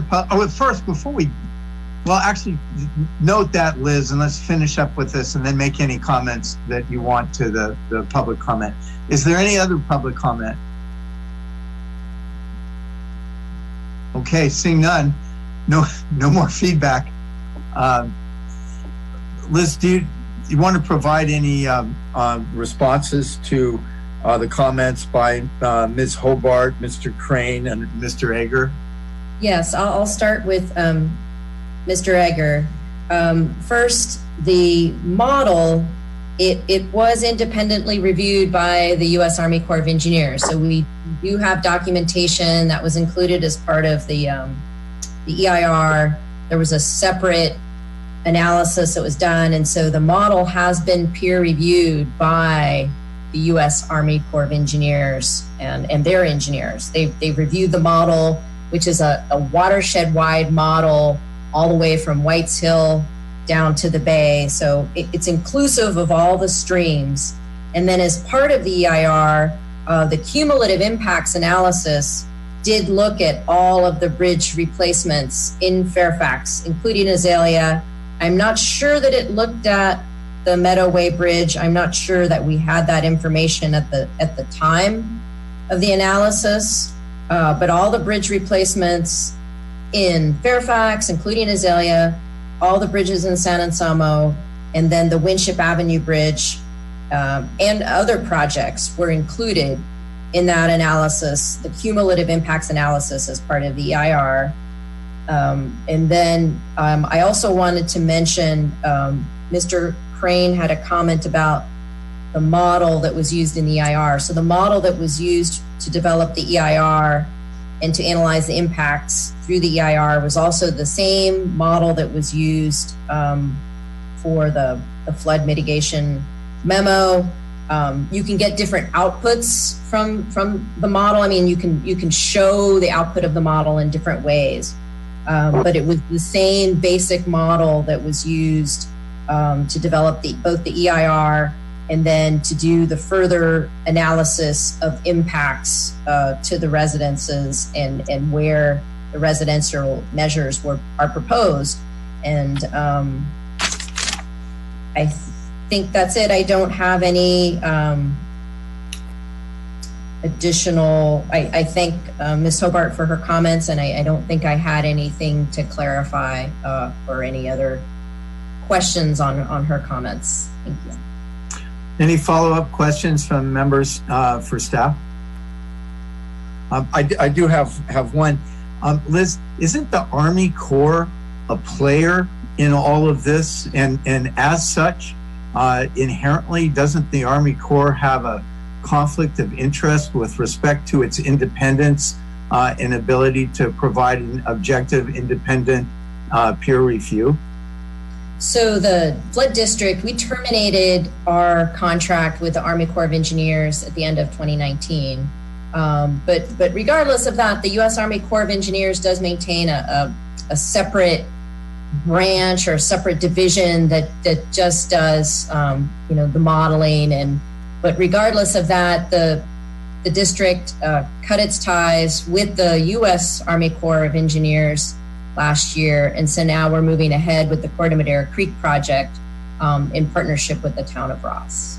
Okay, and then the Corte Madera Creek project does flow into the concrete ditch that the Army Corps constructed, and that in large water events overflows. So it's at the bottom of the drain, and it's the Army Corps' responsibility. Is that a fair statement? Well, the Army Corps constructed it, but then they gave the maintenance responsibilities to the Marin County Flood Control District. I see. So that's in your jurisdiction in bailiwick. That's right. So our flood district is responsible for maintenance of the concrete channel. Okay. All right.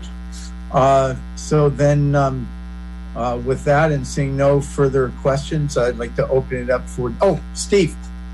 Yeah, I just want to, am I on mute here? I just wanted to, I guess, get down to the brass tacks on what, the people who've contacted us are getting at. I understand the indemnification issues. I think, Mr. Egger brought it up, the town is going to indemnify the county is going to indemnify the town. I think at the end of the day, what people are saying is if properties flood as a result of this project, are they going to be left holding the bag? And I certainly trust all of the simulation and all of the work and research that has gone into this. I know most of the time it's very accurate. However, sometimes it isn't. So I just want to make sure, I think all the people are asking for is just a good faith effort that, they're not going to be left holding the bag if this does go beyond what the projections were, or if they experience, significant impacts to their homes as a result of this project. So I don't know. Yeah, I'll defer to you, Megan. Yeah. There may be no way to avoid litigation if something happens down the line. If obviously there would be litigation that the property owners would bring, and similarly to the 2005 litigation. And I think in that instance there was a suit for $4 million, and it was settled for $500,000 for the 128 litigants who remained in the case. So there will be that's sort of one scenario that it would turn into a class action, and I believe it would be likely that a lot of anyone ever who has touched this project would probably get involved or get tied into that, meaning that the county would be sued and the towns would be sued. And part of why we have this indemnity language the way that it is that it says that the town shall indemnify, defend, and hold harmless the district from and against any and all losses arising from or in connection with the town's performance of this agreement. So the town's performance of this agreement relates mostly to this just demolition of these wooden buildings atop the concrete structures. And then the district similarly is indemnifying the town for portions of the project that they are responsible for, which is actually the larger project. So as I see this, the town is getting indemnity for the pieces that it is not in control of, and then the district is getting indemnified by the town for the one small piece that the town is in charge of. And indemnification language is always very contentious in litigation, and so it doesn't mean that we won't be part of litigation if that does happen. And I don't know ultimately what will happen in that litigation, but if our 2005 litigation has any evidence of it, if we're doing this in good faith, if the town and all of the government agencies that are implicated in it are taking steps that are deliberate and well thought out and have been studied extensively, and the impacts are not hugely out of proportion with what was said, then we do have government immunities that would apply, like design immunity and all of these governmental immunities that do come up. So that may reduce our liability as well. But again, this is all hypothetical in hopes that it won't ever come to be, but we're doing what we can to protect the town from the larger implications, which is the full scale of the project, and taking some responsibility for the piece we do have some control over, which is this one demolition piece. I appreciate that, Megan. Megan, so when I'm looking at the proposed agreement, under what the section 4, the responsibilities section, it spells out that it's the town's responsibility to secure a contractor to do the demolition. But when you go down to the district's portion, there's no specificity at all, except for having to do with being in charge of point of contact, economizing, press releases. There's nothing. that spells out the county's responsible for all the rest of the project. I think that maybe is partly because it comes before that section, which is basically the project under the project definition and scope. There's the demolition portion, which is what we've been talking about, but then everything else other than that basically under the so if you look at this under page 3 of 10, it says phase 1 of work in 2020 includes survey mapping, all of the first section, and then under phase 1 project building demolition 2020 to be performed by the town in collaboration with the district includes, and then it includes those bullet points underneath it. That's the extent of what the town would be responsible for. And then phase 2 project work in 2021 includes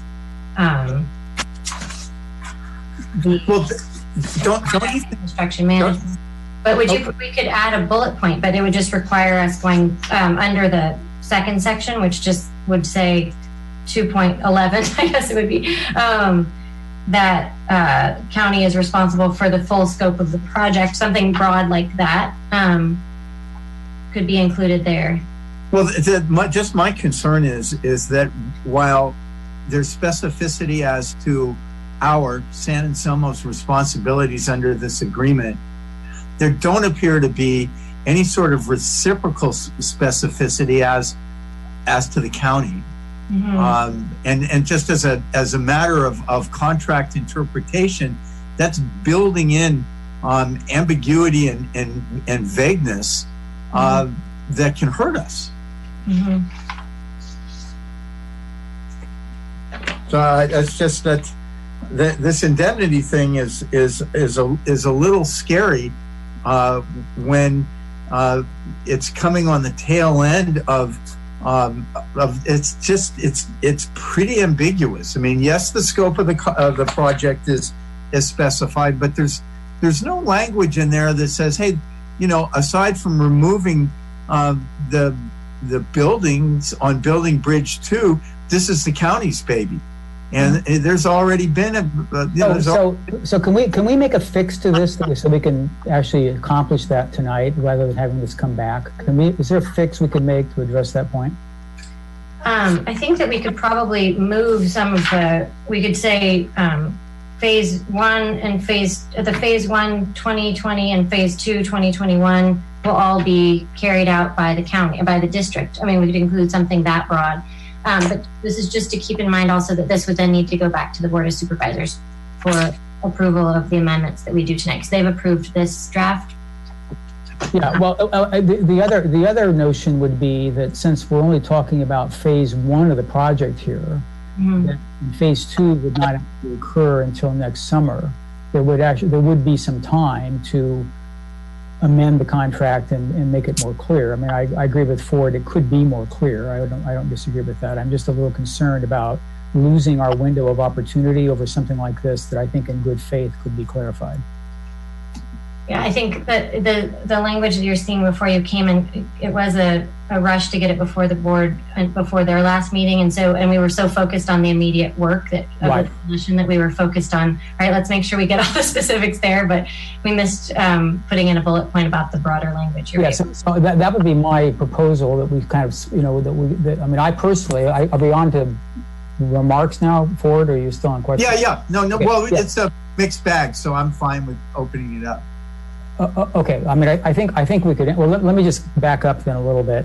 I just wanted to kind of make a few points here. We're now over 15 years after the flood that actually generated the flood fee and all the work that followed. I've been on the flood committee, the flood advisory committee now for 6.5 years. This is a very mature process at this point. So I don't think it's really, this is not the moment to be relitigating the bona fides of the project. It's very well analyzed, overanalyzed by some lights. So I personally think this is an opportunity to move forward. Now, obviously, we need to do that in a prudent way. I do think we also don't want to lose sight of the fact that the principal beneficiary of this phase of the project is actually the town of San Anselmo, because we're talking about limiting flood, the removal of the building base, certainly not the building itself, but the building base has a huge benefit to downtown San Anselmo. So we're the ones that are really benefiting from this. And so it doesn't really, and I think Megan's right, whenever you do these projects, there's always going to be some risk of, these flood projects are very complicated. There's a lot of physics involved in flooding, and we just don't know, what's going to happen downstream. And so I think we have to accept that there's always going to be some risk that property owners are going to be damaged and they're going to come back with litigation. We don't want to lose sight of the fact that there's a huge benefit to the town, number one. And number two, as I said earlier, we're past many years of analysis at this point. We have a great opportunity right now. I commend Sean for proposing this, that we move forward for the first part of this project in a way that would significantly limit the impact to the downtown life, because we're already in a shelter in place. So I personally think that what we should do is move forward with this agreement. And I personally would accept a good faith commitment from the flood district through Liz that we could come back for some clarifying amendments before we get into phase two. I would make the point also, as was clarified in the discussion, that this part of the project doesn't really affect the flood risk. It's the removal of the concrete, and that's the part the county is responsible for. So I do agree with Ford that some clarification to this would be merited, but I would rather do that in a second piece of this rather than lose the opportunity to move forward, fairly quickly with this, I think, really good opportunity right now. I have just a factual question. Is with respect to Ross, is it seeking indemnification from the county and is unwilling to share indemnification as is proposed in this agreement? So we are working with the town of Ross on a separate agreement for the project in Ross, which is the Corte Madera Creek Flood Risk Reduction Project. We don't have an agreement with the town of Ross for the San Anselmo project. I understand that, but my question is focused on indemnity. Is Ross requiring that the county indemnify it? I may be able to respond to that, Liz, just because I looked at the Ross. I know that they'd had something on their agenda recently that they did. I think there was a 20% design that was completed, and they'd done an EIR related to that, and so there was an approval of that. And as part of that was the resolution that said that the town of Ross would request or ask for indemnity, but they did not require indemnification before approving that resolution. It was just an effort to get the town of Ross to communicate that to the county. And I don't know what the result of that has been, whether the county has agreed to that or not.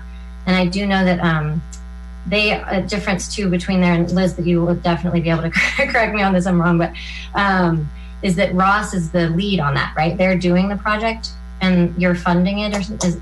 That's correct, Megan. So although we did fund a portion of the design and the environmental analysis, the CEQA for the Winship Bridge, the Winship Bridge is solely led by the town of Ross. So it is not, it's not in partnership. I mean, it's in partnership in that we are providing them with some funding for the initial design and for the CEQA, but they're leading the design now, and they plan to do the construction project led solely by the town of Ross. Okay, thank you. Any other discussion and comments from council members? Go ahead. Yeah, so I'll quickly sort of echo John's comments, which echo Ford's in terms of we could have clarity in the removal of the foundation. That said, personally, I actually didn't find the indemnification clauses particularly cumbersome or burdensome, the sort of idea of cross indemnification in terms of who's responsible what, given that the town has moved forward. I also sort of want to keep sight of the fact that, right now in downtown Anselmo, we've got an empty building. That those businesses aren't coming back. And so to the extent we actually have an opportunity to address that right now, just repeat, then you can sort out whether or not, the project scope could have sort of a greater clarification and if there needs to be some tweaking of the identification. But again, this project has gone on for a very long time. The San Anselmo community can tell you how much money they played over for the flood fee over the years and where shovels haven't hit the ground. And this is a really great opportunity right now to just get the top of the buildings down. I agree with John, he's used the word mature and vetted. There's any number of models that have been done. So when this came to us a couple of weeks ago, I thought it was a really great opportunity to take advantage of the unfortunate coronavirus, and I still believe so. Thank you, Brian. Who's next? I'll go. It's Alexis. Can you hear me? Yes. Thank you. So I don't have the same, tenure being involved in the flood issues, and I can understand that the kind of physics of the project is vetted and mature. And so it seems to me, and then of course there's this opportunity to really take advantage of the vacancy downtown and the situation being what it is with the coronavirus and the business closures. But it seems to me, I would just prefer, or I would feel more comfortable if there was just a little more time spent maybe addressing some of the issues that have been raised. And I don't know. I know that there is a time pressure and that we want to get the building out before things open back up, but it seems like there will be time if it's, if we come back in 2 weeks and are looking at a slightly revised memorandum. So I feel a little bit, I guess I just feel a little bit uncomfortable with the efficiency piece of this, potentially getting in the way of the legal piece. Thank you, Alexis. Steve? Unmute yourself. There we go. I agree with John and Brian. I don't think, this is an opportunity that we could really, afford to waste. I do agree that, with kind of what John was saying, if there's a way that we could, get that extra bullet added in the indemnification, with a good faith effort, not having to go back to the Board of Supervisors and hold this up, I'm ready to move forward. I think it's been a long time, and I'm proud of this project, and I guess that's what I'll say about it. All right. So my comments are these. The amount of what we're really looking at practically is about 2 weeks at the most that it will take to demo those buildings. And then there'll be a big hole there, and it'll just sit for another year. So I have a real problem with what's being presented, because yes, there's a short-term benefit to be gleaned, which is to do the demolition while there are not very many people around. No question about that. That was what the attraction and appeal has been of this proposal since it was first forwarded. But sacrificing long-term goals of certainty in contract, of risk allocation when it comes to lawsuits that most likely are going to happen as a result of the project, are simply not worth it, particularly when what's happening is going to be predicated on a contract that's rushed, a contract that's vague, a contract that does not have reciprocal provisions when it comes to what the performance responsibilities are. Everybody has known, and part of the rub with this whole project has been water flows downstream, and the more you open it up, the more you open the flow upstream, the greater the potential is for riparian properties downstream to get hammered. And generally in law, it's like if there's a risk of harm and you just leave it alone, you're not responsible for bad stuff that happens from that pre-existing risk of harm. But if you meddle with it, if you mess with that pre-existing condition, and the consequence of your meddling with that pre-existing condition is that you create a risk of harm that didn't exist before, you're responsible for it. And that's what we're setting ourselves up for here. Yeah. And that for just a couple of weeks of demolition so that we can say we're moving forward and it's convenient exploitation of the circumstances that COVID-19 presents without sufficient contractual security, I think is a unintelligent move, and I'm going to vote against it. Could I just make a response to that? I think that significantly over dramatizes the situation. All we're talking about is a clarification of the scope of the contract. We've agreed that the indemnity provisions are actually not at issue because the first part of the project is the part of the project that creates the risk is the project the county is responsible for. So I think we're kind of making a mountain out of a molehill. Contract could be more clear. I think we also don't want to keep looking at the flood district as a hostile party. I mean, this is not litigation. I mean, this is cooperation with another public agency. So I have every confidence that the flood district will work this out. We've already had a discussion about that. So I'll move that we go forward with the existing contract with an additional instruction to the staff to work out an amendment to the agreement as we approach phase 2. Is there a second? I would second that. All right, it's been moved and seconded. So we'll start with you, Brian. Aye. And Alexis? No. And John? Yes. Steve? Aye.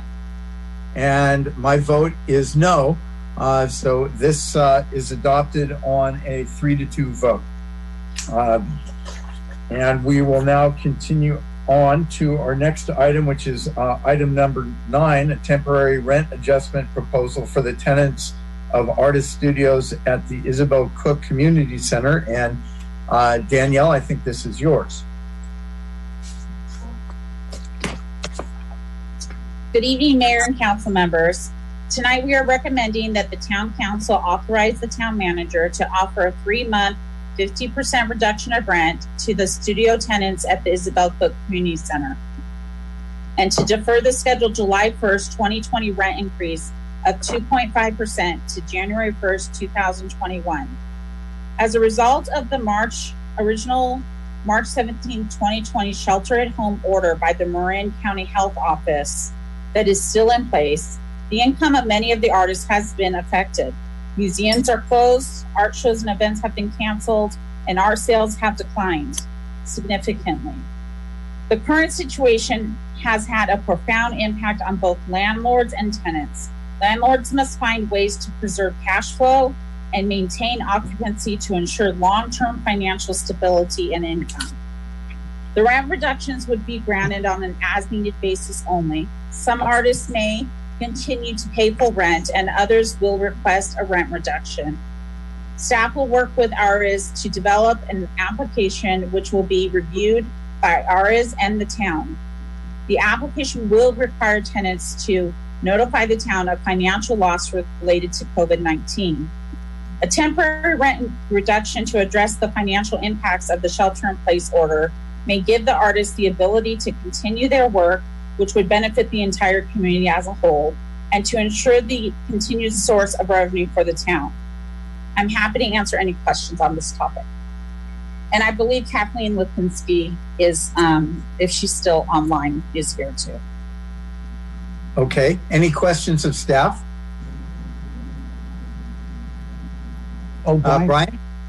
Yeah. Thanks, Danielle. I'm curious. Was there any discussion on the part of the artists about engaging in the wider community as part of this exchange?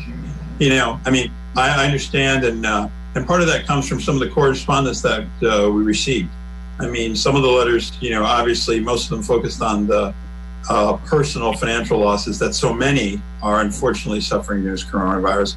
But I was particularly struck by one who said, "Hey, I'd be happy to engage in the wider community for something like that." Has there been a broader discussion among the artists, with you or yourself with the artists? I haven't had that conversation with anyone, but I know historically the artists they do open studios. They part of their contract and goal is to interact with the community. So I think that many of them would be open to that. And I think there's plenty of beautification projects that could happen, right at home at the Isabel McCook Community Center. Yeah, well, that's just something I'd really like to see right now. Now would be a real opportunity for some really creative thinking to, sort of show their appreciation for this. Thanks. Any other questions of staff? Steve? I have more of a comment than a question, but I wanted to thank Danielle and everyone at ARIS for working on this. I'm incredibly supportive of it. I think it's our responsibility as council members and as staff to understand what everybody in our community is going through, whether it be our residents, our businesses, in this case, the artists, and, be able to do whatever we can to support them. With museums being closed, events, art installations, and programs being canceled, our local artists are really, experiencing a lot of impact. So I believe what we have before us is something that's very practical for both the town and the tenants, and very necessary. And I would certainly encourage everybody to support it. That's not a question. Yeah, I gotta say, is this remarks? Berto's no, that's not. So, John, list on the agenda which is which, so I just figured I'd have at it. Thank you, Danielle. Danielle, I just had a question. So this foundation are they literally just a pass-through intermediary? So we sublease to them, and then they turn around and sublease to the individual artists? That's correct. And it really does. They actually interview the artists and place the artists in the studios, which really takes a lot of responsibility from staff, and they do a good job of managing yes. the studios. So they're gonna do all the negotiating to figure out exactly who can afford what, and so whatever they work out with your input would just be passed through, basically. Well, we would Dave, I would have Dave review the applications, but yes, they will collect it and prepare it for the town review. Okay, thanks. Alexis, do you have any questions? No. Okay. Is there any public comment on this item? Yeah, Kathleen has her hand raised, so I'm going to allow Kathleen to unmute yourself. Good. Welcome, Kathleen.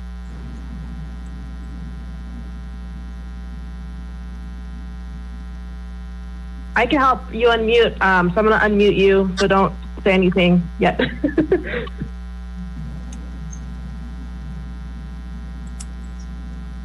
Yeah, I don't know. It still shows that it's muted. I don't know if there's some issue on that end. Okay.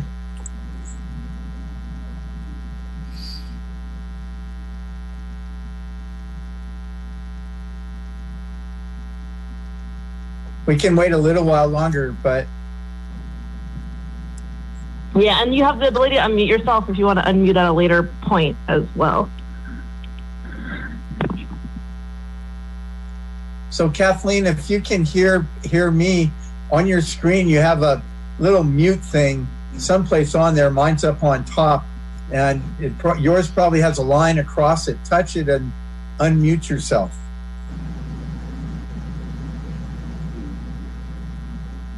Unless she's participating via computer but calling in for audio via phone. Yeah. Well, I think this is going to be approved. So why don't we go ahead? But if Kathleen is able to break through, just interrupt us, and then we can hear her. I think would be the appropriate way to proceed. Is there any other public comment? I think I've got it. There she is. Hey. Sorry, I'm relatively new to Zoom. I'm here to answer any questions that you may have. What I want to tell you about the Arias Foundation is that we have a requirement that artists do community service in return from the lower than standard rent that we receive at the studios. And so I would say that all of our artists, that is part of their lease agreement, and they agree to either teach, work with the community in some way. Most of us, I'll speak for myself instead of for the other artists, but I worked with the Marinscape benefit for Buckaloo programs for mental health in Marin and Sonoma counties for all of its 32 years. I work with the board to promote that event, plan that event year long, as well as install the art, communicate with all the artists. I jury the county fair for the teenage art exhibitions, the high school art. I also, Arias presents an award for excellence in high school art to the participants of the Marin County Fair. I've also donated countless pieces of art to the Ritter Center, to the schools. I'm part of a benefit right now going on at the Corte Madera Town Center, which is shuttered. By Marin Open Studios, again, we're working with the community to benefit all artists in the community, not just ourselves. We've continuously, for the last 10 years, provided open studios to the students at Drake High School, who we invite to come and see what artists actually do in their studios. And there's much more things that I can list, but that is part of the requirement of having a studio at the Isabel Cook Community Center, that you do give back to the community in those ways. Does anybody have any questions for Kathleen? Nope. And Kathleen, do you have any further comments you care to make? Only that if this is approved for the next 3 months, that we revisit it at the end of that time, because depending on how long the conditions of the pandemic continue, that it may not just be a 3-month ask, that it may need to go forward. And again, right. I feel strongly that those artists who do not need the help will be honest. But between Danielle, Dave, and I believe that we'll work together to create some form of questionnaire that can be reviewed by staff to determine the level of need of every individual artist. All right. Thank you. Is there any further public comment? And then in the interim, Brian, I'm not really sure what you're doing, but you're coming up on multiple screens. Yeah, I'm having Zoom issues, but I'm good now. It's distracting. So if you can control it, that would be good. Okay. So then, with no further public comment, I'll bring it back here for discussion and decision. Who wants to lead off? Brian, go ahead. Yeah, I just want to reiterate Steve's earlier remarks. Danielle's a really good job. So many of our people in our community are hurting financially in so many ways. So, kudos to getting ahead of this. And I support this. Thank you. Any other discussion? Anybody want to make a motion? I'll make a motion. I'll move. I'll second. All right, it's been moved and seconded. So we'll start with Alexis. Yes. And John? Aye. And Brian? Aye. And Steve? Aye. And I'm yes. And thank you very much, Danielle and Kathleen, for doing this. It's very sensitive and appropriate for our community. We'll now move to our final item for the evening, which is item number 10 regarding the dissolution of the Marin Telecommunications Agency. Dave, it looks like that's yours. And you're muted, Dave. Thanks, Mayor Green, and once again, good evening, Mayor and council members. The Marin Telecommunications Agency was formed in 1997 as a joint powers authority with the adoption of a telecommunications ordinance by each of its member agencies. The thinking at the time was that the MTA would be able to negotiate local franchises for all types of telecommunications facilities, and the name of the organization was changed from the Marin County Cable Rate Regulation Joint Powers Authority to the Marin Telecommunications Agency.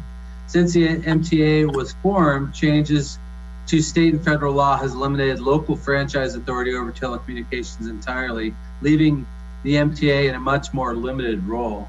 In 2006, the Digital Infrastructure and Video Competition Act, DIVCA, was passed, which moved local cable franchises to the state franchise system. This changed MTA's role to that of a local entity that was authorized to collect state-mandated public education and governmental fees, otherwise known as PEG fees. Currently, the MTA's primary purposes are to collect franchise and PEG fees on the behalf of the member agencies, oversee its designated PEG access provider agreement with the Community Media Center of Marin, and to audit state franchise holder records as appropriate. And there's no need for a separate JPA to perform these functions.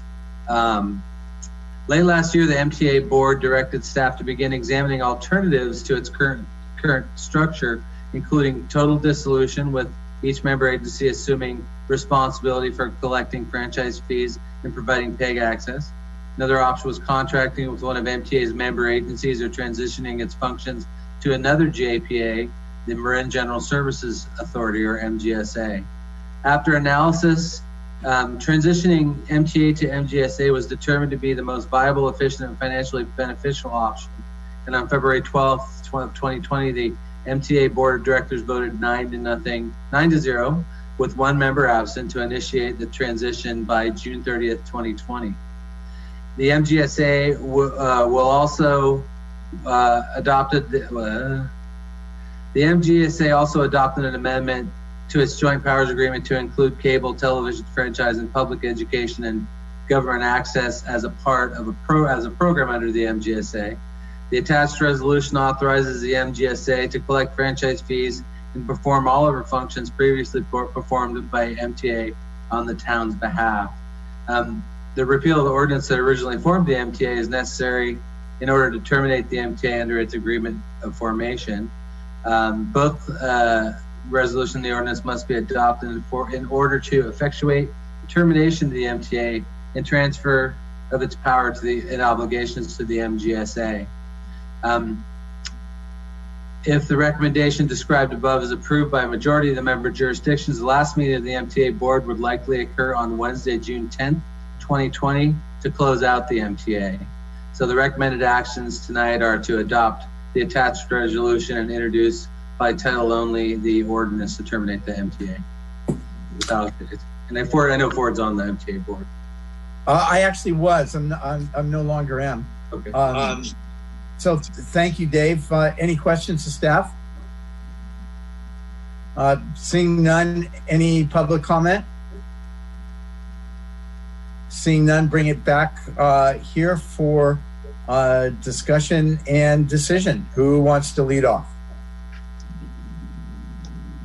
Anybody want it? John, go ahead. No, I just want to say I think, Dave, thank you for the analysis, and it looks like the town managers and the county have put a lot of time into this along with MTA staff. So I'm satisfied that it's a good analysis, and I would support the staff recommendation.